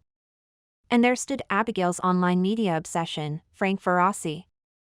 He stood tall and proud and an arm's length away from Abigail. Why wasn't the young mom using her scowling powers to kick that boy to the curb? Abigail's face was nearly frozen from her efforts not to cry. Over a jerk who could get her pregnant, but not tell her he loved her? Chloe had the strongest urge to march over there and tell that loser to hit the road. But this wasn't her fight. She moved down the steps, turned away from the couple, and heaved the tub into the back of Teddy's pickup. She touched the dent near the D on the tailgate. She'd put that there with Teddy's bet the morning he'd broken her heart. She'd needed to vent, to scream, to hit. It was either take the Louisville Slugger to Teddy's truck or his head. So many years had passed and he hadn't fixed the dent. Don't go thinking that's romantic, her brain warned. He probably didn't have the money. Teddy appeared at her side, hefting an empty barrel into the truck like it was a super-duper size package of toilet paper. The man had some muscles. Some days, I wish Abigail would marry Frank. He nodded toward the still arguing couple. It'd be easier on the rest of us if they acted like adults. He sighed heavily. Other days, I hope she comes to her senses and moves on. He isn't ready to be a husband or a dad. Like you were? Chloe murmured. She'd have to give Teddy props for one thing. He'd been willing to try being a young parent. In her mind's eye, Chloe saw her own mom and dad the day they'd said goodbye, the pimple on her father's chin, the streaks of mascara running down her mother's young cheeks. They'd been teenagers, like Abigail. Naive, like Abigail. Totally unprepared for an energetic, precocious child like Chloe. She'd never completely forgiven her natural parents for giving her up. Lizzie was lucky she had one parent who loved her enough to stick it out. Frank was a high school senior and Abigail a freshman. Teddy climbed into the truck bed and shifted the barrels closer together. They snuck around. He knew it was wrong. He didn't even come with her to tell us. I think in his mind, it was her mistake. Oh. Poor Abigail. Why won't you come and see Lizzie? Abigail wailed. You're her father. Teddy turned, fists clenched, nostrils flaring, as if very little held him from leaping to the ground, racing to his sister, and pummeling Frank. Because, Frank scowled at Abigail. You don't understand anything. He walked away. Abigail's thin shoulders slumped and her frozen expression cracked. But only for a moment. And then she drew a shuddering breath and collected herself. Chloe envied Abigail's strength, while simultaneously wishing the teen didn't need to draw on it. Teddy turned slowly back to adjusting his load. I never know if she really needs me.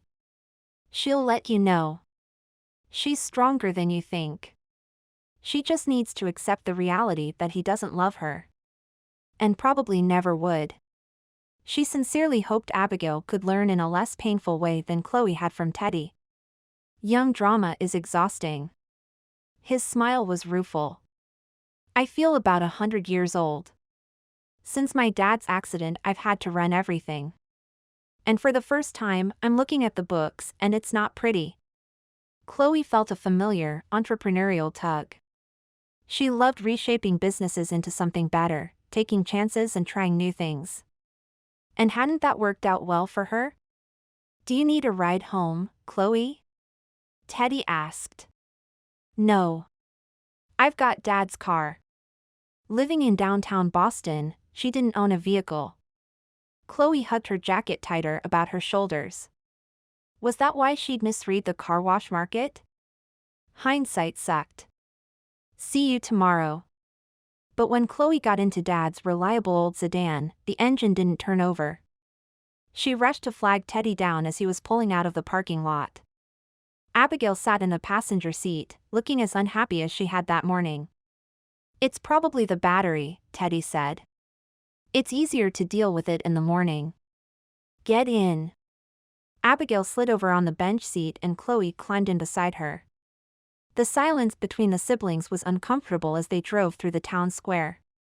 Had Teddy said something to Abigail before Chloe got in the car? Had Abigail finally seen something on social media? Chloe had to know. "Was that your baby daddy back there?" "Frank is my fiancé."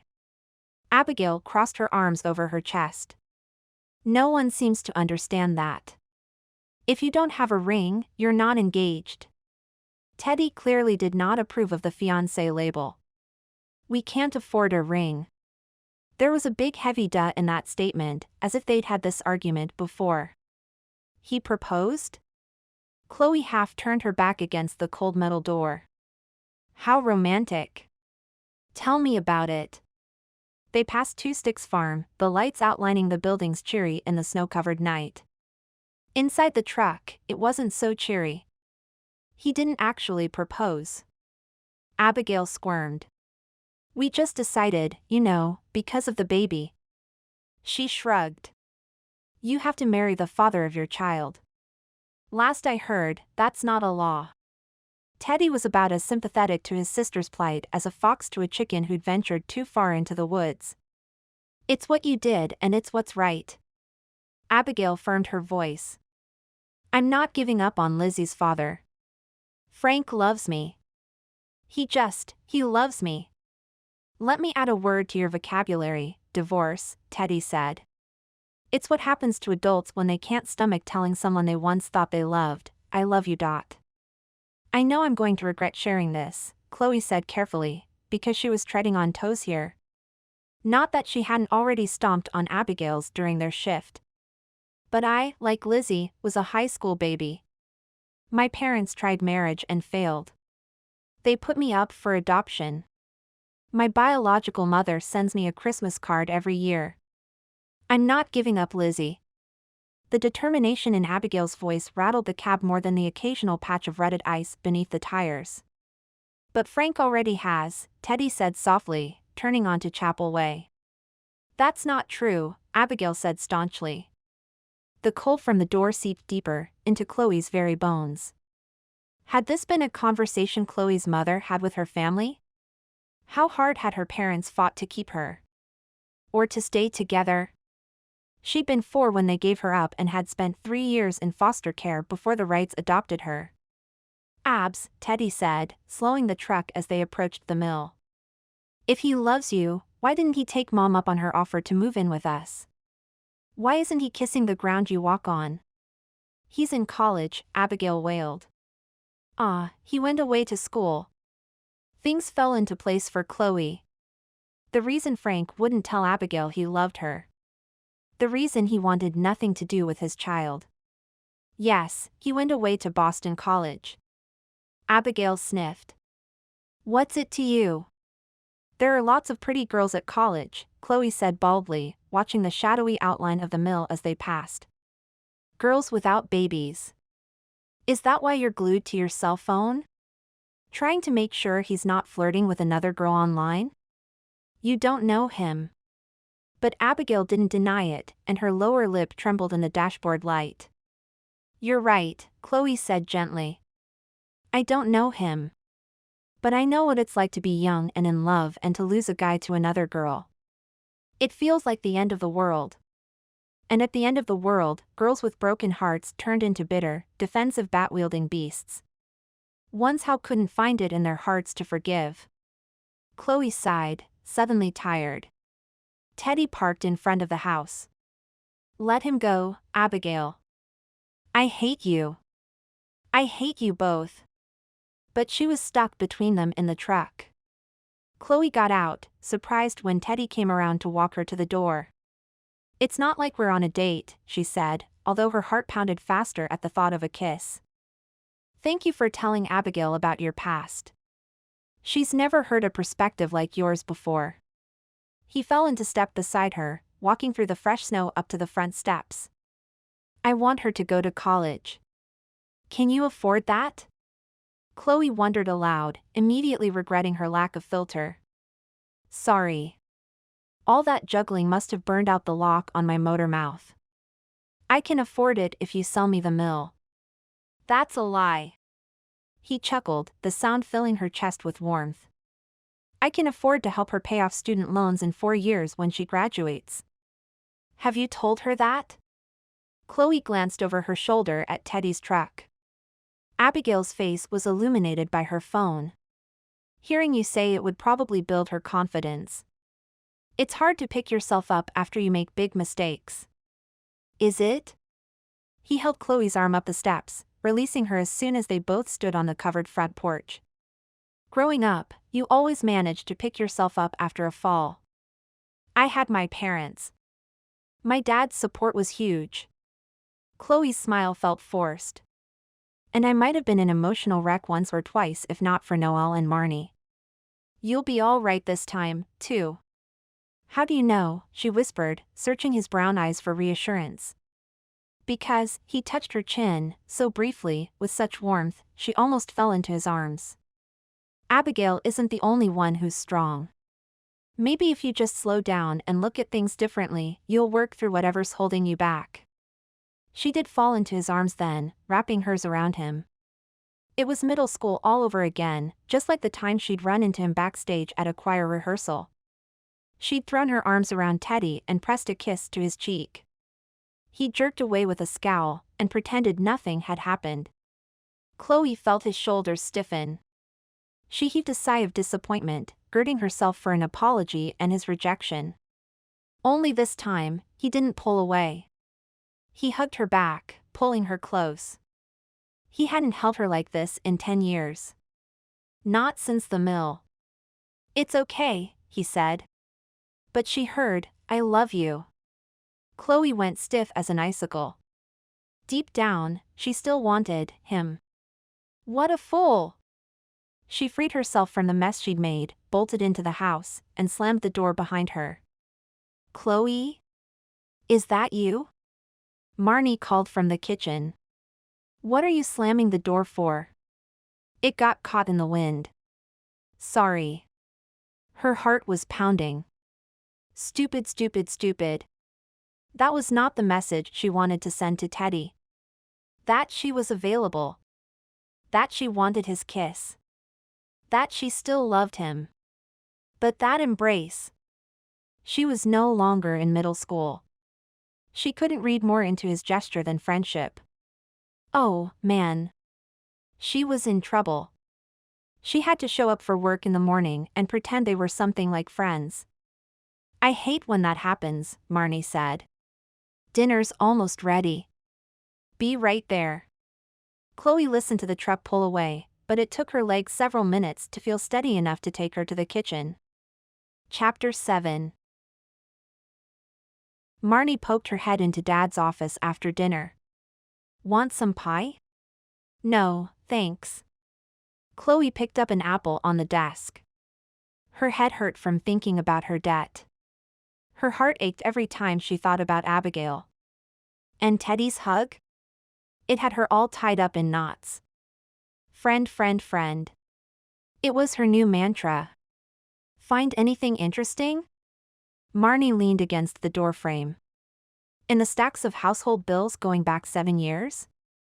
Chloe pointed to her to-be shredded pile. Only that Dad was a meticulous record keeper.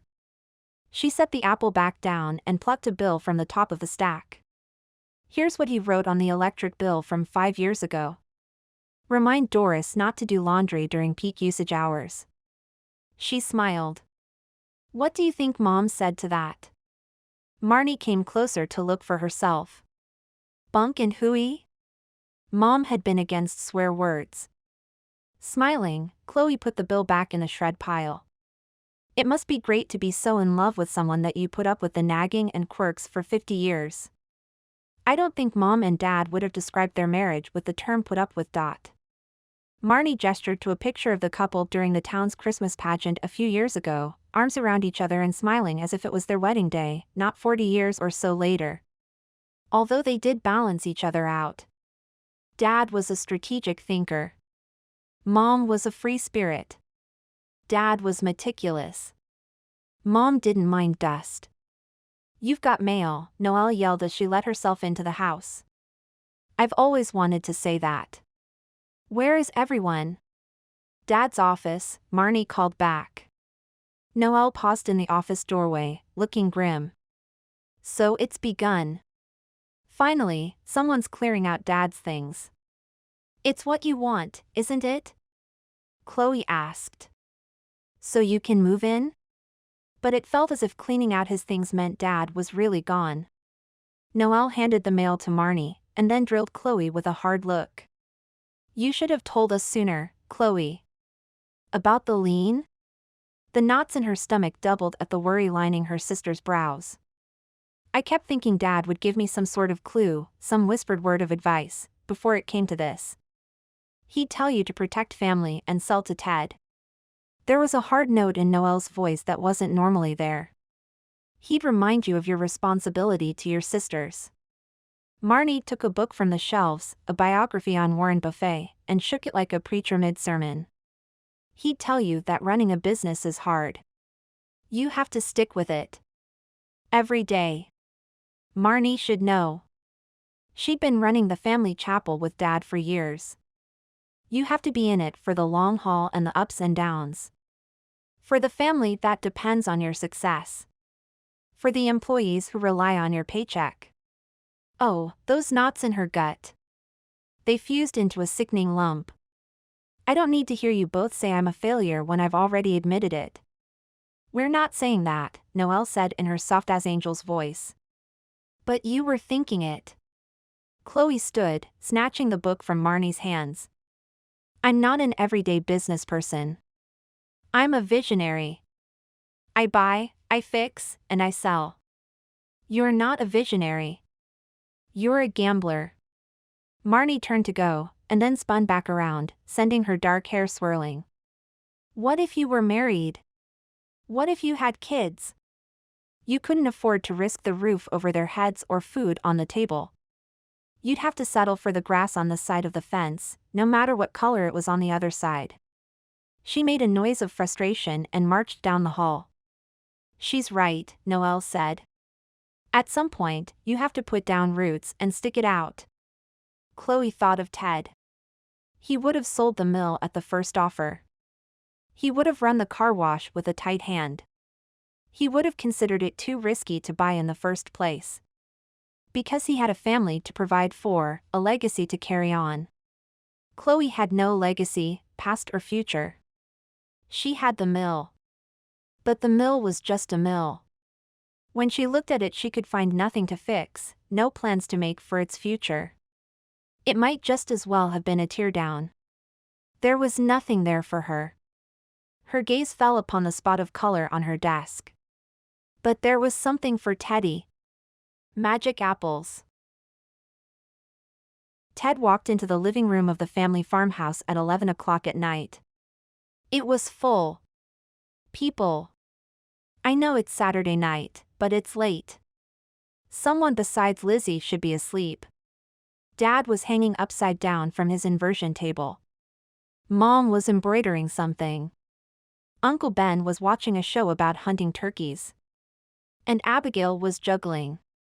"Look at me." Abigail stood on the worn carpet over the creaky spot in hardwood floor. "I'm juggling magic apples." The girl's gotten good. Ben sat in a stained and outdated tan recliner. Only smashed about a dozen. Ted took in the rundown state of the room with fresh eyes, the faded furnishings, the peeling wallpaper, the noisy floors, and realized why Frank considered them low class. And then his gaze fell on the bucket filled with battered and bruised apples. They looked grade A to him, worth twice what some of the other apples would sell for. Didn't anyone think about managing inventory? Couldn't you have practiced with tennis balls or grapefruit or something? No. Chloe says there's a different feel to things you juggle. I need to practice with magic apples. And then make a wish before you eat one, Mom said cheerfully. She peered at her embroidery stitches beneath the rim of her glasses. She needed bifocals, and had been putting it off until money wasn't so tight. That's the most important part, making a wish. Agreed. None of this wishing upon a star, Ben said, firing his imaginary gun along with the turkey hunters. Blam blam. Magic apples are where it's at. Magic apples are going to make us a fortune. What is wrong with you people? Ted demanded. There is no such thing as magic apples. One of Abigail's apples fell to the floor with a splat. Ben muted the television. Mom lowered her embroidery to her lap. She was embellishing a tea towel with a cluster of stitched apples. There was a packet of them next to her on the floor, just waiting to be embroidered and sold. Ted's back hurt. His family was in La La Land. They looked at him as if he was an alien on display at the museum. Son. His father's voice. A command. Help me up. Dad's body was a shell of what it had been a year ago. His chronic pain kept him mostly bedridden and had robbed him of muscle tone. When the older man was upright, Ted helped him out of his inversion boots and over to his anti-gravity chair. What's this all about? Dad demanded, his voice as gravelly as an old farm dog's. You've been walking around here for weeks with worry the size of an elephant on your back. There are no magic apples. If there were, Ted would be the first one to make wishes, for the mill to be his, for the price of apples to go up, for a second chance with Chloe. She'd hugged him tonight and he hadn't been able to concentrate since. He'd missed the turn to the farmhouse and had to suffer Abigail's teasing. He'd mis-sorted the apples for the booth tomorrow, filling one barrel with a lower grade of apples before he realized his mistake. There's only work and more hard work. It's about money, Mom surmised. Ted never smiles anymore, and money always steals away smiles. Remember that, Abigail. His sister, the traitor, nodded. Do you see what's going on here? Dad adjusted his chair with a groan. You've upset your mother over magic apples and bills. Ted refused to back down. The bills are bad. The bills are always bad, until they aren't. Dad's logic was circular and confounding, most likely due to the heavy amount of pain meds he was on. And then they're bad again. You can't ignore it this time. Ted came to stand next to his sister. Abigail will go away to college next year and...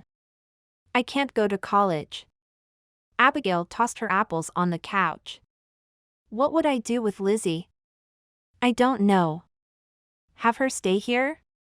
We'll figure something out. Ted should be happy Abigail didn't say Frank was going to marry her and support her through her higher education.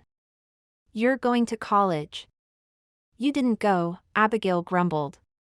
I always wanted to run the farm and then I got married. Ted's situation had been different than Abigail's. You've wanted to be an archaeologist since you were 7. You're going to college. Abigail frowned. But... I'm still in charge, Dad said in a voice that was loud enough to wake Lizzie upstairs. Of this family and this farm. Uncle Ben sat up in his recliner. Hey, I'm not chopped liver, little brother. Equal partners, remember? I can't leave Lizzie, Abigail said with her naive determination. Not for 4 years. Ted reached into his pocket for an antacid. The fact is our apples are magic, Dad said, completely straight-faced. He must have taken the wrong meds with dinner. Dad. We're farmers, Dad said firmly, his eyes clear and bright. We don't farm to get rich. Some years we have bumper crops. Others are lean. Some years we get top dollar. Others we're lucky to break even. He pointed his finger at Ted. You have to trust in the apples, son. You have to trust in your family. I would, if we weren't one oil change away from bankruptcy. Chapter 8. Dad, now's your chance to talk to me, Chloe murmured. It was nearly midnight. Unable to sleep, Chloe had come downstairs to continue sifting through her father's office. She sat in his worn leather chair and swiveled forward, bumping her knee on a file drawer that was slightly ajar. She tugged it all the way out. Her fingers skipped over the file tabs, warranties, operating instructions, owner's manuals, deeds, important documents. Chloe pulled the important documents folder out and opened it on the desk. Her parents' marriage license, their birth certificates, passports, the girls' adoption papers, and a letter postmarked from Boston 20 years ago. Chloe opened it. The words were written in tight loops and gentle flourishes, the I's dotted with hearts. Was this a letter written by Marnie or Noelle when they were kids? Chloe had never dotted anything with hearts. Dear Mr. Wright. Thank you so much for your letter. It broke my heart to give Chloe up, but I couldn't raise my daughter on the streets. And that's where we would have been if I hadn't done what Mama wanted. Chloe looks adorable in her school picture, all those missing teeth. When she's old enough, please tell her we loved her. We'll always love her. It's like you said in your last letter. Sometimes it hurts to do the right thing for those you love. Soxoxo, Clarissa. Dad had told Chloe her biological parents loved her, but she'd never believed it. The annual Christmas cards were only signed Clarissa. There was never any sentiment, any updates on her life. Never once, we miss you. She'd had no idea her biological parents had sacrificed to keep her safe. Chloe read the letter again. Sometimes it hurts to do the right thing for those you love. Clarissa had been willing to give up her baby with the hope that she'd have a better life. She protected Chloe in her own way, although Chloe hadn't been able to understand it at the time. Sometimes it hurts to do the right thing for those you love. Guilt made the air in Chloe's lungs feel thick and heavy. She needed to sell the mill to protect her sisters. She knew that. Was it wrong to choose who she sold it to? Was it wrong to want something left over when it was gone? She wouldn't let herself answer either question. She set aside the folder and leaned over the drawer to see what else was inside. Credit card information, insurance, practice. The practice folder was thick and in the back, as if it had seldom been used. Dad had once coached the girls' softball team. It would be like him to keep practice plans. It almost seemed a waste of time to look inside. But if it was schedules for warm-ups and softball drills, it'd be one less file she'd have to deal with. Chloe opened it on the desk and frowned at the title of the page on top. Let's Talk Turkey Sandwich Shop. She'd never heard of it. A sheaf of papers were clipped together, licenses to operate a sandwich shop on Jack Frost Avenue, a yellowed and stained menu, receipts for advertising and signage. And then a note written on the last page by Dad, failed due to improper marketing. Improper marketing? Dad had been a whiz at marketing. Before Mom died, Bells Are Ringing had been the busiest chapel in 3 counties. Chloe picked up the next set of papers. Good King Wenceslas Smoke Shop. Dad had saved the licenses to open a retail store on Mistletoe Trail, receipts for advertising and signage, and a long list of inventory, including cigars imported from all over the world. His handwritten note on the last page, failed due to lack of demand in town. The last set of papers was the thinnest and the oldest. 2 elves window cleaning. Oh, man. That sounded bad. He'd saved a business license, receipts for business cards and a magnetic sign for his car, along with a short list of supplies. His note, town with 8 months of winter doesn't need window washing. Chloe chuckled. And then she stopped laughing. Because Dad had failed. Repeatedly. Why hadn't he told her? Why hadn't he commiserated when her businesses had gone under? But he had. In all those platitudes, particularly, failure is just practice for success. She'd never asked if he'd failed, and he'd never told her. Now she knew where she'd acquired her stubborn pride, the aspect of her personality that wouldn't let her forgive Teddy choosing Gwen. Because Dad had learned from his mistakes. And then he'd opened the wedding chapel. Teddy wasn't supposed to be at the mill. Chloe had taken 2 steps out of the woods when she saw him. He sat on a fallen log staring at the mill 1 hour before his booth was scheduled to open at the Mercantile. His short dark hair ruffled in the breeze, as if inviting her to run her hands through it. She wasn't ready to see him yet. What would she say to him? They'd hugged and her heart had gotten carried away. And then there was the letter Clarissa had written to Dad. It cried out for forgiveness. But if she forgave her parents for giving her up, she'd have to forgive Teddy for choosing Gwen. Chloe might have skulked back into the woods if he hadn't turned and seen her. She supposed her red hair didn't blend well with the snowy wood. This is becoming a thing, Chloe said, taking the bull by the horns and slogging through the snow using the path she made every morning. You trespassing. Me finding you. Him staring at the building where they'd done the deed a decade ago. Her staring at him and trying not to think about any of it. His gaze shifted back to the mill. I see potential here. She, on the other hand, saw a young couple running hand in hand to the one place in town where they'd be guaranteed privacy. My dad had plans for the mill. He bought it 20 years ago because he'd heard there was going to be a new exit off the interstate near here. He hoped to be a one-stop bridal destination. Buy your wedding dress, flowers, and tux at the mill and drive down the street to get married at the chapel. There's no freeway off-ramp nearby. And the building is falling into disrepair. Chloe came to a stop a few feet away from him. I don't know what my dad was thinking, leaving it to me. He was thinking you'd be the one daughter with vision to make applesauce out of apples. He smiled. Apple farmer humor. You're supposed to laugh. I would if my dad hadn't been so wrong. I look at this place and I just see the past. Our past. Her voice didn't sound like her own, clogged as it was with unwanted emotion, bittersweet longing and pride. I can't see what he wanted me to. It's why my last venture was a bust. I couldn't see what the car wash could be. So you made a mistake. Teddy's voice was forgiving, so like Dad's. Perhaps that was why she admitted, some mistakes are more expensive than others. I'm in debt. Mistakes happen before you strike gold. His gaze dropped to her lips, making her heart thud in her chest. Let me help you out and buy the mill. 95,000. And here she'd been warming up to him. She let his offer drift off on the wind through the pines. I'm not ready to sell to you at a price that doesn't get me out of debt. She hadn't realized until just then that she could sell to him, that she could forgive him. Chloe stared at Teddy as if seeing him for the first time. He wasn't the boy she'd had a crush on or the young man she'd worshipped through high school from afar. He was a grown man, honest, hardworking, honorable. His eyebrows shot up at her offer and his voice grew excited. Name your break-even price. She did, with more than a twinge of shame. Wow, 100?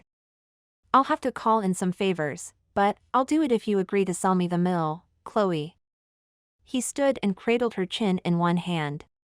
It'd save you from having to juggle apples for a living. You could move on with whatever you want to do with your life. And wasn't that the trouble? She'd move on from. I like juggling magic apples. But the truth is, he put his hands in his pockets.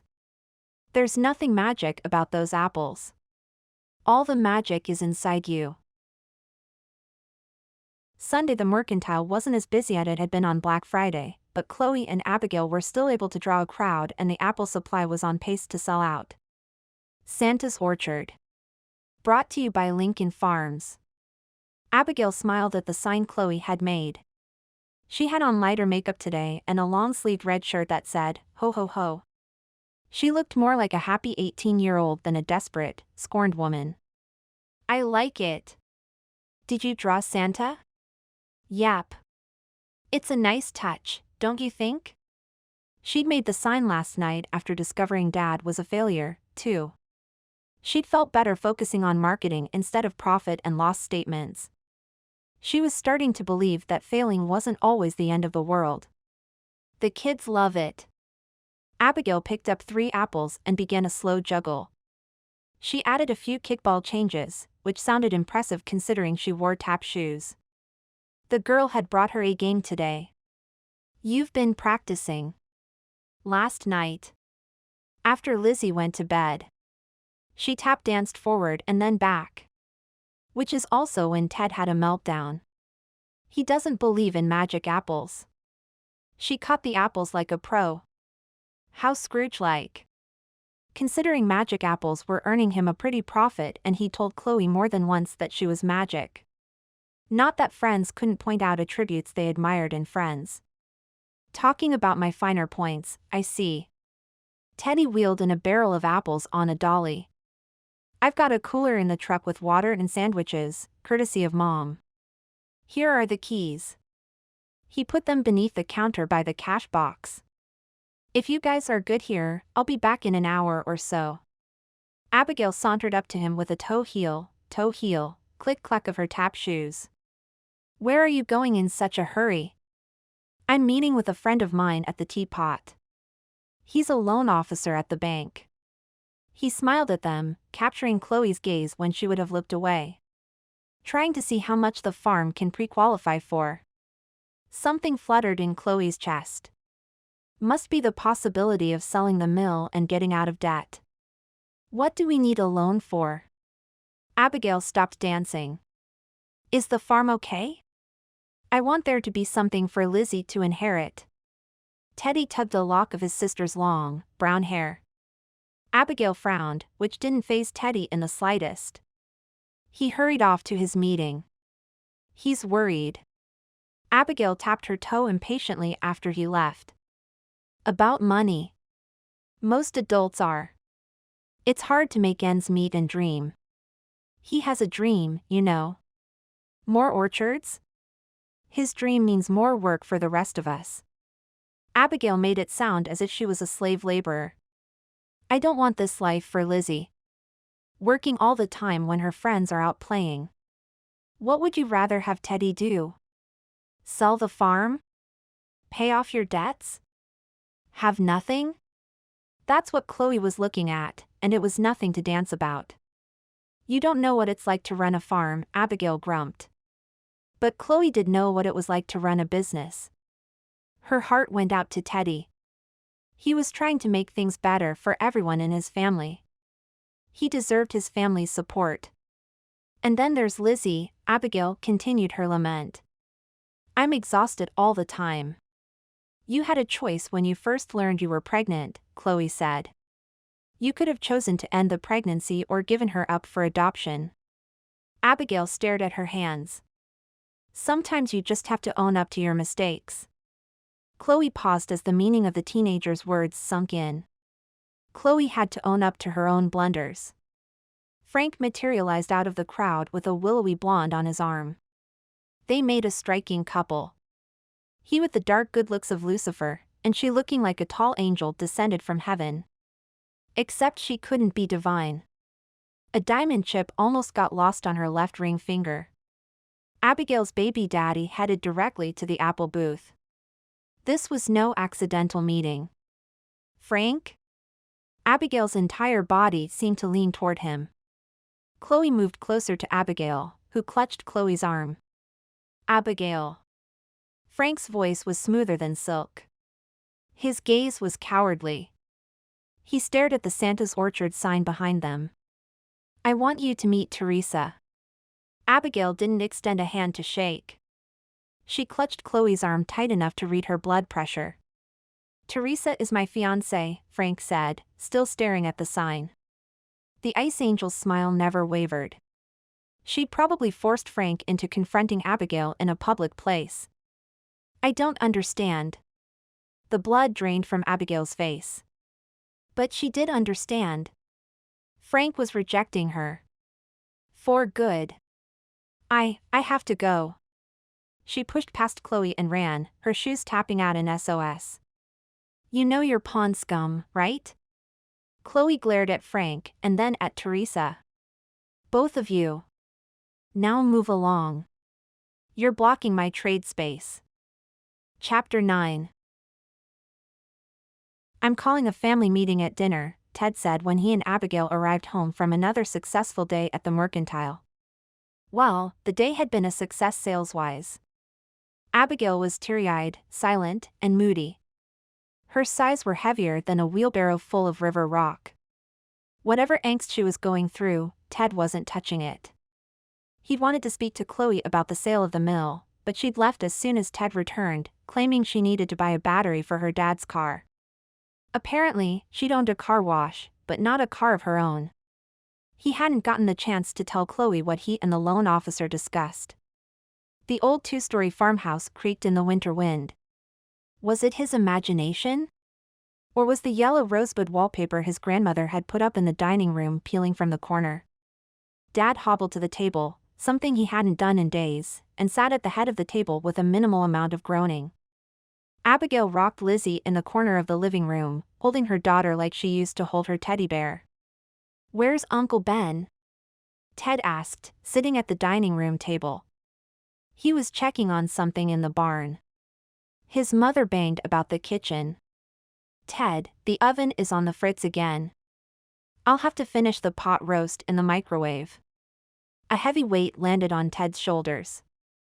The house and the farm were always needing something. Uncle Ben came in and hurried to the kitchen without a word to anyone. Something clattered in the sink. "Are you bleeding?" Mom asked in horrified tones. Ted lurched to his feet. "It's nothing," Ben said too quickly, his back to Ted as he ran into the kitchen. "Just a scratch." "A scratch," Mom cried. "Look at all that blood. Warm up the car. We're going to emergency." Ted hurried to the kitchen sink, gently moving his mother to one side. "Let me see. What happened?" "The latch on the cellar caught me." Ben tried to sound unconcerned, but his face was pale. "It's just a scratch. Martha can sew it up." Mom blanched. "I'll do no such thing. Or I'll take one of those butterfly bandages." Ben was old school. "I'll drive you to the hospital," Ted said, his shoulders sagging as much as Ben's. "I've had worse." "No need." Ben held up his finger. "See? It's barely bleeding." But there was blood all over his shirt and sleeve. Ted and his mother exchanged glances. They already had plenty of doctor bills in a pile on Ted's desk. Lizzie was due for a round of shots soon. And there was a possibility Dad would qualify to try the new pain patch, which wasn't cheap. They needed to create other sources of income. "I'm fine," Ben insisted. "If the wound gapes after dinner, you can take me to urgent care." Crisis postponed, Ben made a makeshift bandage from a paper towel and duct tape. Abigail was put into her high chair, and the family congregated around the dinner table when the pot roast was finished in the microwave. "So?" Ben examined his handiwork, which barely oozed any blood. "What's the hubbub?" "I want everyone to take a good look around." Ted gestured to the house as a whole. "Mom, that oven must be at least 20 years old." "Ben, the television is as old as Abigail." "And Dad, you always joke that you bought our tractor when Ronald Reagan was president." "We can't go on living like this." Everyone began talking at once. Everyone but Abigail and Lizzie. "What are you trying to say, son?" Dad scowled, and for the first time in months, it didn't seem to be from his back pain. "The place is falling apart around us." "Here it comes," Abigail muttered. "I want to expand the farm," Ted said. Everyone began talking at once. Everyone except Lizzie, who put her hands over her ears. Ted made a lower the noise gesture with both hands. "I want to buy the Wright mill property." "Hear me out," Ted said when Ben tried to interrupt. "Because of the bend in the river, it's the most mineral-rich soil available to plant in town. We'll have an orchard with high-yield, hybrid stock. And we can develop the facilities to produce apple products. We won't just be growing apples anymore." "What's the catch?" Ben was giving Ted the stink eye. Or maybe his finger hurt. "A lot." "Money," Dad said. "That's what this is all about." "It's about the future," Ted corrected gently. "If we diversify, we won't be devastated if one of us is hurt and can't work." He let that sink in for a moment. "We won't have to decide between buying a new tractor engine and a new, safer car. We won't have to wait for magic apples to sell to go to the beauty parlor, the eye doctor, to buy snow boots, or to get an oil change. For once, his family had nothing to say. But what's the catch? Ben finally broke the silence. Financing, Ted said. Turns out, I'm not listed as a partner. Ben and Dad will need to sign the loan. One by one, the family nodded, even Abigail. I guess there are changes ahead. Ben dug into his pot roast. Yap. Dad helped himself to some mashed potatoes. We're going to make Ted a full partner. For the first time in a long time, the weight on Ted's shoulders lightened. He was too excited to eat. There were plans to make, possibilities to be discussed. And all Ted could think was, Chloe would want in on this. I was worried about Ted hiring Chloe, Mom said out of the blue. Because he had a thing for her since he was a boy. Not since I was a boy, Ted said. Since he was 15. Mom caught Dad putting 2 rolls on his plate and removed one. But she's really helped turn things around. Chloe told me this morning she found a recipe for apple salsa. That sounds yummy. Abigail sliced cooked carrots into pieces for Lizzie. Ted, did you ever date Chloe? I can't remember. No, Ted reached for the basket of rolls. Would that he was quicker to latch onto a new topic of conversation. You can't deny you liked her. Mom shook her empty fork at Ted. You've been friends forever. We weren't friends. She followed me everywhere. Although Ted had lost his appetite, he stabbed a piece of pot roast. She annoyed me. Since we were kids in grade school. Worshipped you, more like, Ben said between bites. His injuries seemed to have made him famished. Oh, yeah. Abigail took up the fight. I remember her bike had a flat tire once and you fixed it for her. She had a flat in front of our house when I was in the 7th grade. Ted didn't know why he was protesting so much, except it just seemed wrong. He hadn't fallen for Chloe until high school. Does the word stalker mean anything to anyone? I think she missed the bus after school that year and you walked her home, Mom said proudly. Such a gentleman. She missed the bus to watch my basketball game, Ted pointed out. And she'd laughed about it the entire walk to her house. She'd always laughed off the way she was treated, except that one morning at the mill. But I recall you made her cry after a baseball game you lost. Dad eyed the gravy, which wasn't on his diet. Walked right by her without saying a word. You guys are making that up. Ted gave up pretending he was hungry and put down his fork to glare at his family. Chloe was always smiling and laughing. I saw her cry that day, Ben confirmed. Nearly broke my heart. And then she ran away. Ted couldn't remember. I never saw her. But now he felt rotten all the same. You were mean to her. Mom inspected Dad's plate with an approving smile. We had to ground you one time because you called her pudgy. Okay, that wasn't me. Ted leapt to his own defense. That was Gary Higgins. I punched him out for teasing her. Awesome. Abigail gave Lizzie a big smile. Uncle Ted is good, isn't he, Lizzie? Goody, Uncle Ted. Lizzie applauded, squishing carrots between her fingers. He hadn't been good to Chloe.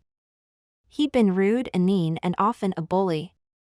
It was hard not to feel disgusted with himself.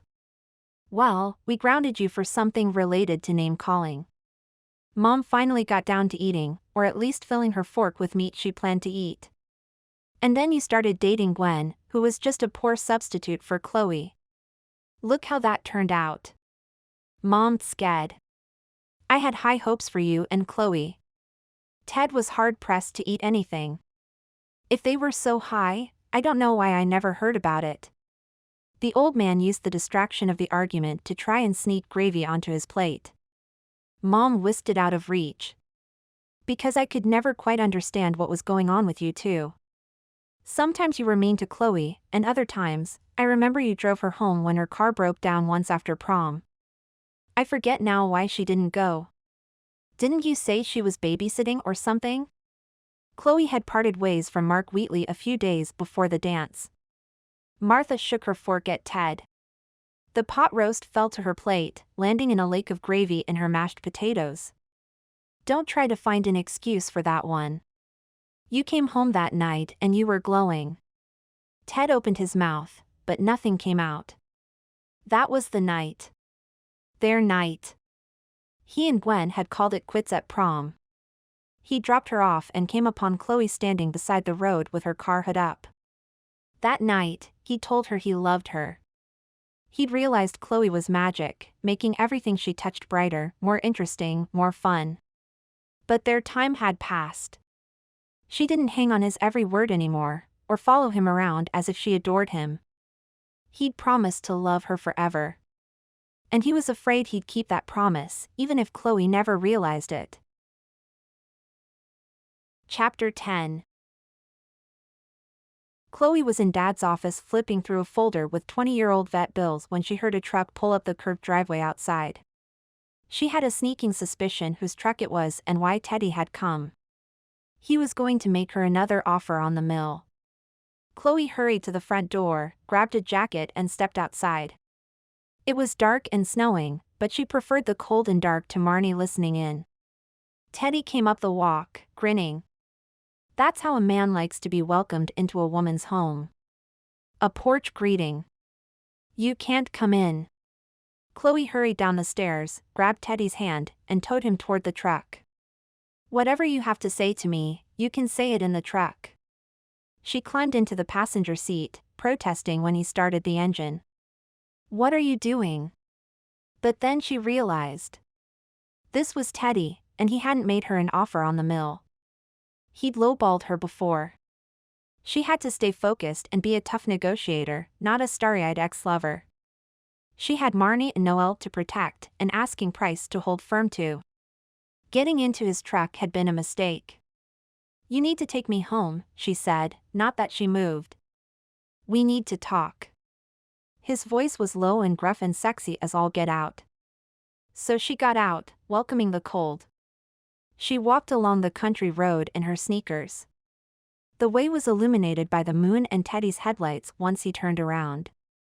When she reached the house, he pulled up next to her and rolled down the window. I spent years loving you and years letting you treat me like I didn't matter. She tried to meet his gaze squarely, focusing instead on his right ear. And then the impossible happened and you said you loved me, only to cast me aside the way my parents did. The cold bit into her soles and made her words shake. So now I have to wonder why you're kissing me instead of making me an offer on the mill. I have to wonder if you're trying to put your interests and what you think is right ahead of me. She drew a lungful of icy air. So the next time you come to talk, bring me an offer for the mill. In writing. He glared at her and pulled away. What happened? Marnie was waiting for Chloe in the living room, wearing baggy sweats and a Little Mermaid t-shirt. I saw you drive off with Ted. Did he make you an offer for the mill? Did you accept? Chloe pressed her lips closed. You kissed him, didn't you? How did you know? Chloe went to the hall mirror, checking her reflection in the glass. Sure enough, her cheeks were red, but that could have been from the cold. You look about to cry. Do you want me to call Sam and have him knife Ted's tires? Marnie hugged her. Just kidding. Do you want pie? Ice cream? Booze? Chloe couldn't shake the cold. She stepped back. I think I just need to be alone. She ended up back in Dad's office, sitting in a bit of a daze before opening a desk drawer she hadn't touched yet. The manila files inside were thick with paper. Computers never were your thing, Dad. She found 20 years of tax returns. She'd box them and put them in the attic where they'd probably sit for another 20 years. She moved to another drawer and found business plans he'd typed up on his typewriter. She flipped through them, pausing to note each year's expansion plan: turn the mill into a bed and breakfast for honeymoons. Turn the mill into an office building. Turn the mill into a bar and grill. Every year her father had written an expansion plan that included the mill. Every year for the past decade, he hadn't done a thing. In the next folder she found out why. Every year, he'd loaned Chloe the money he set aside to bring his idea to life. It was there, in his notes. Except for the car wash loan, she'd paid him back every time, and he'd found other needs for the money: a new roof for the house, a new transmission for his car, a new heating unit. What would have happened if he'd put himself first over her? Just once? Would one of his ideas have succeeded? Would it be making money for the Wright triplets now? Chloe crumpled over the desk. This changed everything. She owed more than the bank. She owed her sisters. Teddy was right. There were no magic apples. I came over to talk, not sit in the cold. And then he put the truck in gear. What are you doing? I can't sit with the engine running in front of your house. Can you imagine what your dad would say? He'd say come inside if I was 17, which I'm not. It was a good thing it was dark, because Chloe was fighting a smile. I know you're here to make me an offer on the mill, so let's hear it. If Chloe was going to lose money, she'd rather hear it quick, like the way she ripped off band-aids. Teddy pulled over in front of the mill, parking so the headlights illuminated it. The full moon and cloudless night made the snow glisten. The mill stood 3 stories tall, blanketed by snow. Icicles glistened off the eaves. It was postcard perfect, just as it had been 10 years earlier. Was this their full circle? What had begun with earnest declarations would now end with a business proposition. Chloe's heart panged. Teddy turned to her, his face in shadow. My family seems to think I had a crush on you for years. Since grade school. And this is relevant to your offer, how? Sorry. He chuckled, but it was a sad sound. This has been a big day for me. I've been made a partner at Lincoln Farms. His voice rang with accomplishment. Congratulations. I have approval to explore expansion of our business. Bravo. Maybe now he'd get to the offer. My family wants this property. He draped his forearms over the steering wheel, staring out the windshield. But before I make you an offer, I need to clear up some things from our past. No, she choked out. You don't. He ignored her. I told myself a few hours ago that I'd make you an offer on the mill. End of story. Let the story end, Teddy. But I can't make an offer without setting the record straight. He sighed, and she wanted to sigh along with him. The way I remember things, you were the one following me around. Chloe slouched in her seat. For every second you humiliate me in this truck, I'm adding $1,000 to the asking price. He tapped the steering wheel. My mom sees it differently. She reminded me I slugged one of my friends because he called you names. Chloe didn't say anything. That had been one of the best moments of her childhood. And then I remembered how you kissed me backstage at choir practice. On the cheek. Her cheeks were hot with embarrassment. And you couldn't get away from me fast enough. I ran behind the second curtain and touched the spot where you kissed me. He placed his palm on his cheek. It was right here. Please. She didn't believe him. I was a pest. I'm grateful you didn't beat me up for tagging along after you all those years. I wouldn't beat up a girl. His voice turned silky. Especially one I wanted to kiss. I'm not having this conversation. Chloe turned her face to the glass, fogging it up. How's the apple business? As rosy as your cheeks. Not that he could see. But it was getting hot in the cab. Chloe wanted to unzip her jacket, but didn't dare for fear he'd realize his teasing was, well, making her hot. Too sappy? Teddy chuckled. How about as promising as your smile? I hadn't realized you were farming dairy as well. All this cheese. Her skin felt too tight for her body. What are we doing here? I'm showing you how beautiful the mill is. I come here every day and think about the possibilities. He didn't say she was beautiful. He didn't say he had feelings for her. But she heard those words and began to tremble. I look at the mill and I see Abigail's college education. I see a new oven for my mom. I see better healthcare for my dad and uncle. He saw the mill differently than she did. Not a place for memory. And he certainly didn't see it with the income-generating vision Chloe had lost. Regardless, there was one person he left out of his vision. Her. Teddy? What do you see for yourself if you owned the mill? Peace, he said softly. It's the season for it. Peace and forgiveness. Chloe stared at the mill. But try as she might, she couldn't see it as her dad had or as Teddy did. A strong hand hooked hers. Teddy tugged her across the worn cloth seat until she sat next to him. Caught. She was caught. Go go go, the pounding blood in her temples seemed to say, fearing a kiss. Stay stay stay, her rapidly beating heart cried, anticipating a kiss. Do you remember the first time you tried to hit a ball with a bat? The moonlight danced across his hair. His lips came closer to hers, making breathing difficult and answering impossible. Swing and a miss. That's all it is. Until one day everything aligns, everything feels right. And then, his lips came closer. Pow. His thumb stroked her cheek. That's how it was with us. We were swinging and missing, until Chloe couldn't stand it anymore. She leaned into him, offering her lips, burning with wanting, hungry for his touch. He talked too much. Had he always talked too much? No.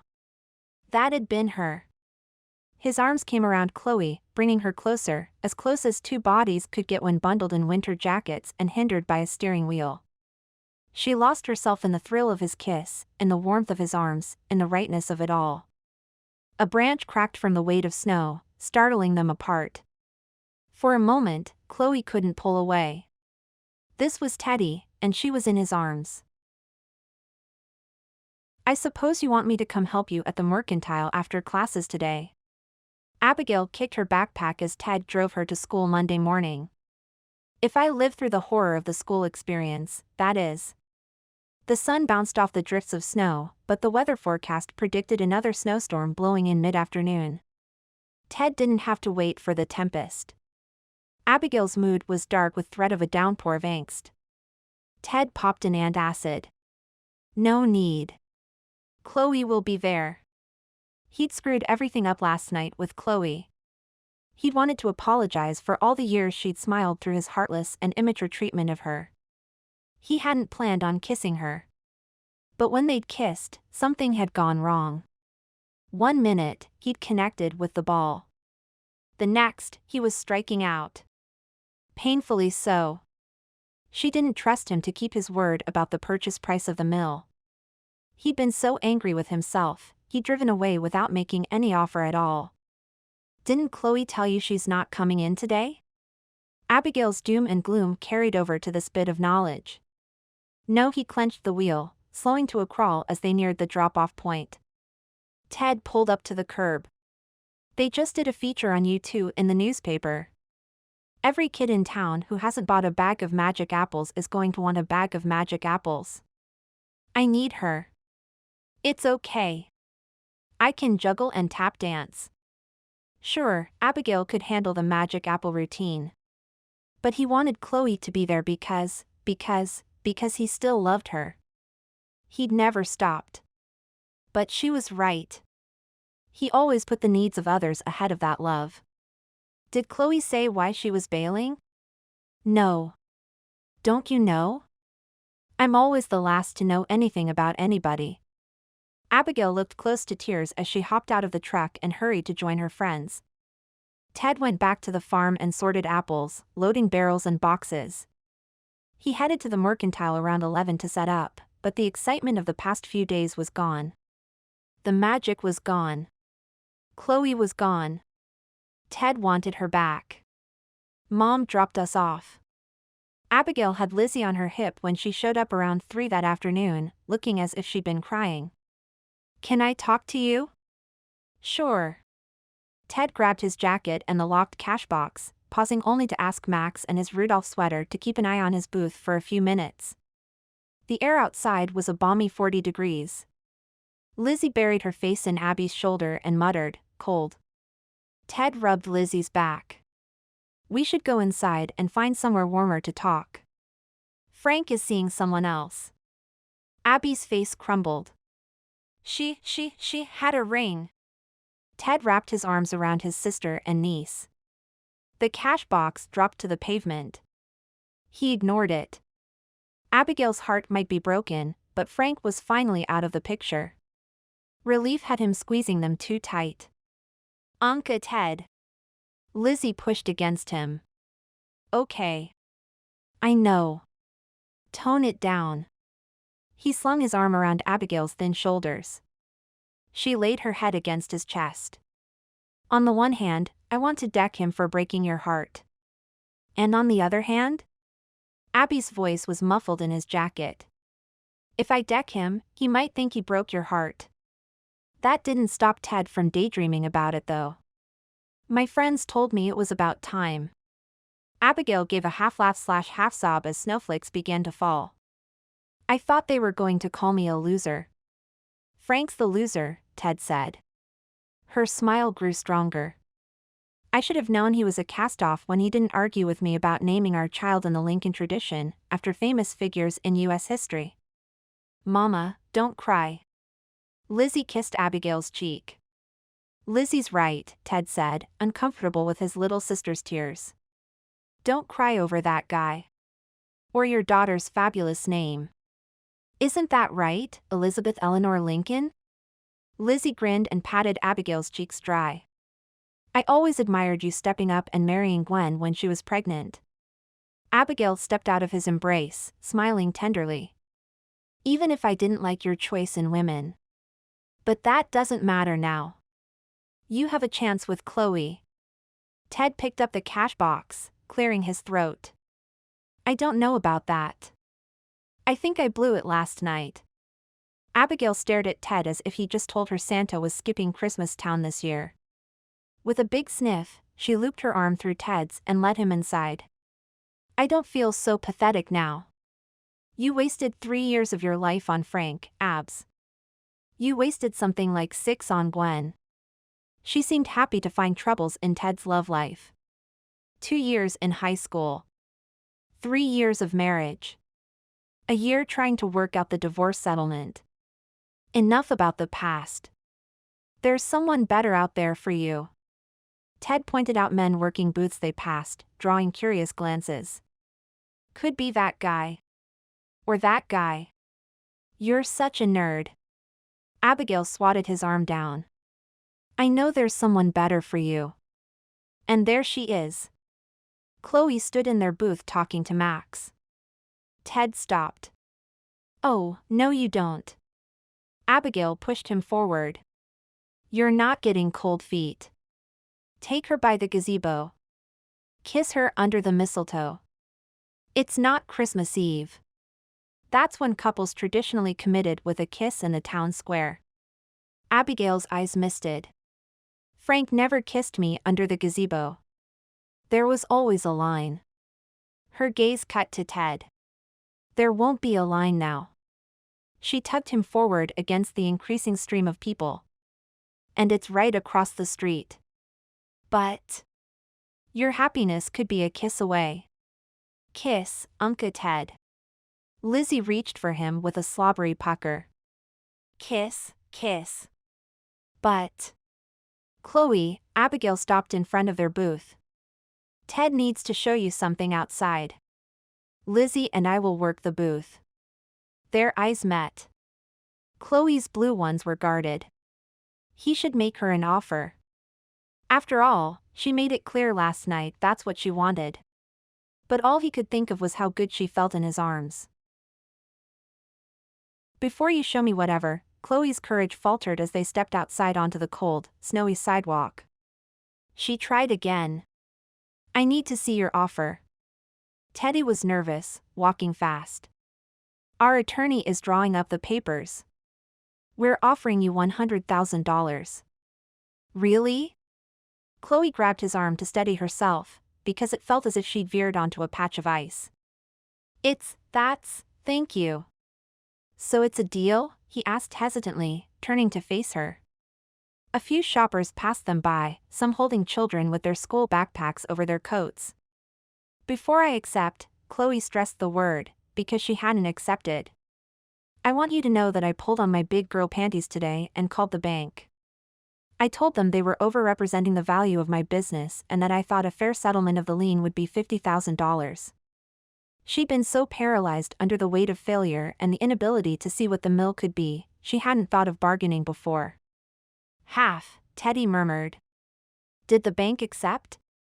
Yes. So I can buy the mill for $50,000? Teddy's mouth twisted in an almost too good to be true smile. No. I owe my sister's money. And she'd held out a little for herself to start over again.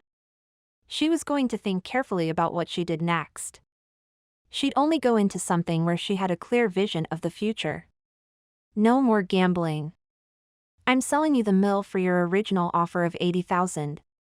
She paused. If that's agreeable to you.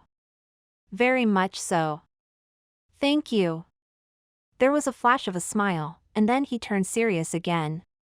Last night, before he cleared his throat. Last night, I meant to apologize to you. For what? For which offense? Chloe bit her lip to keep from asking. The day we met, I put you first in line to see Santa.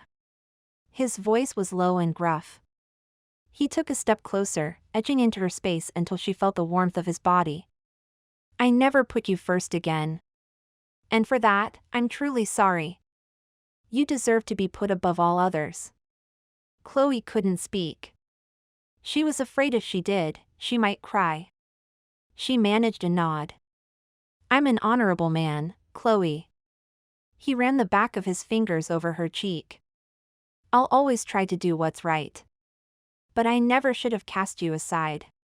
It was the biggest mistake of my life. Chloe couldn't speak.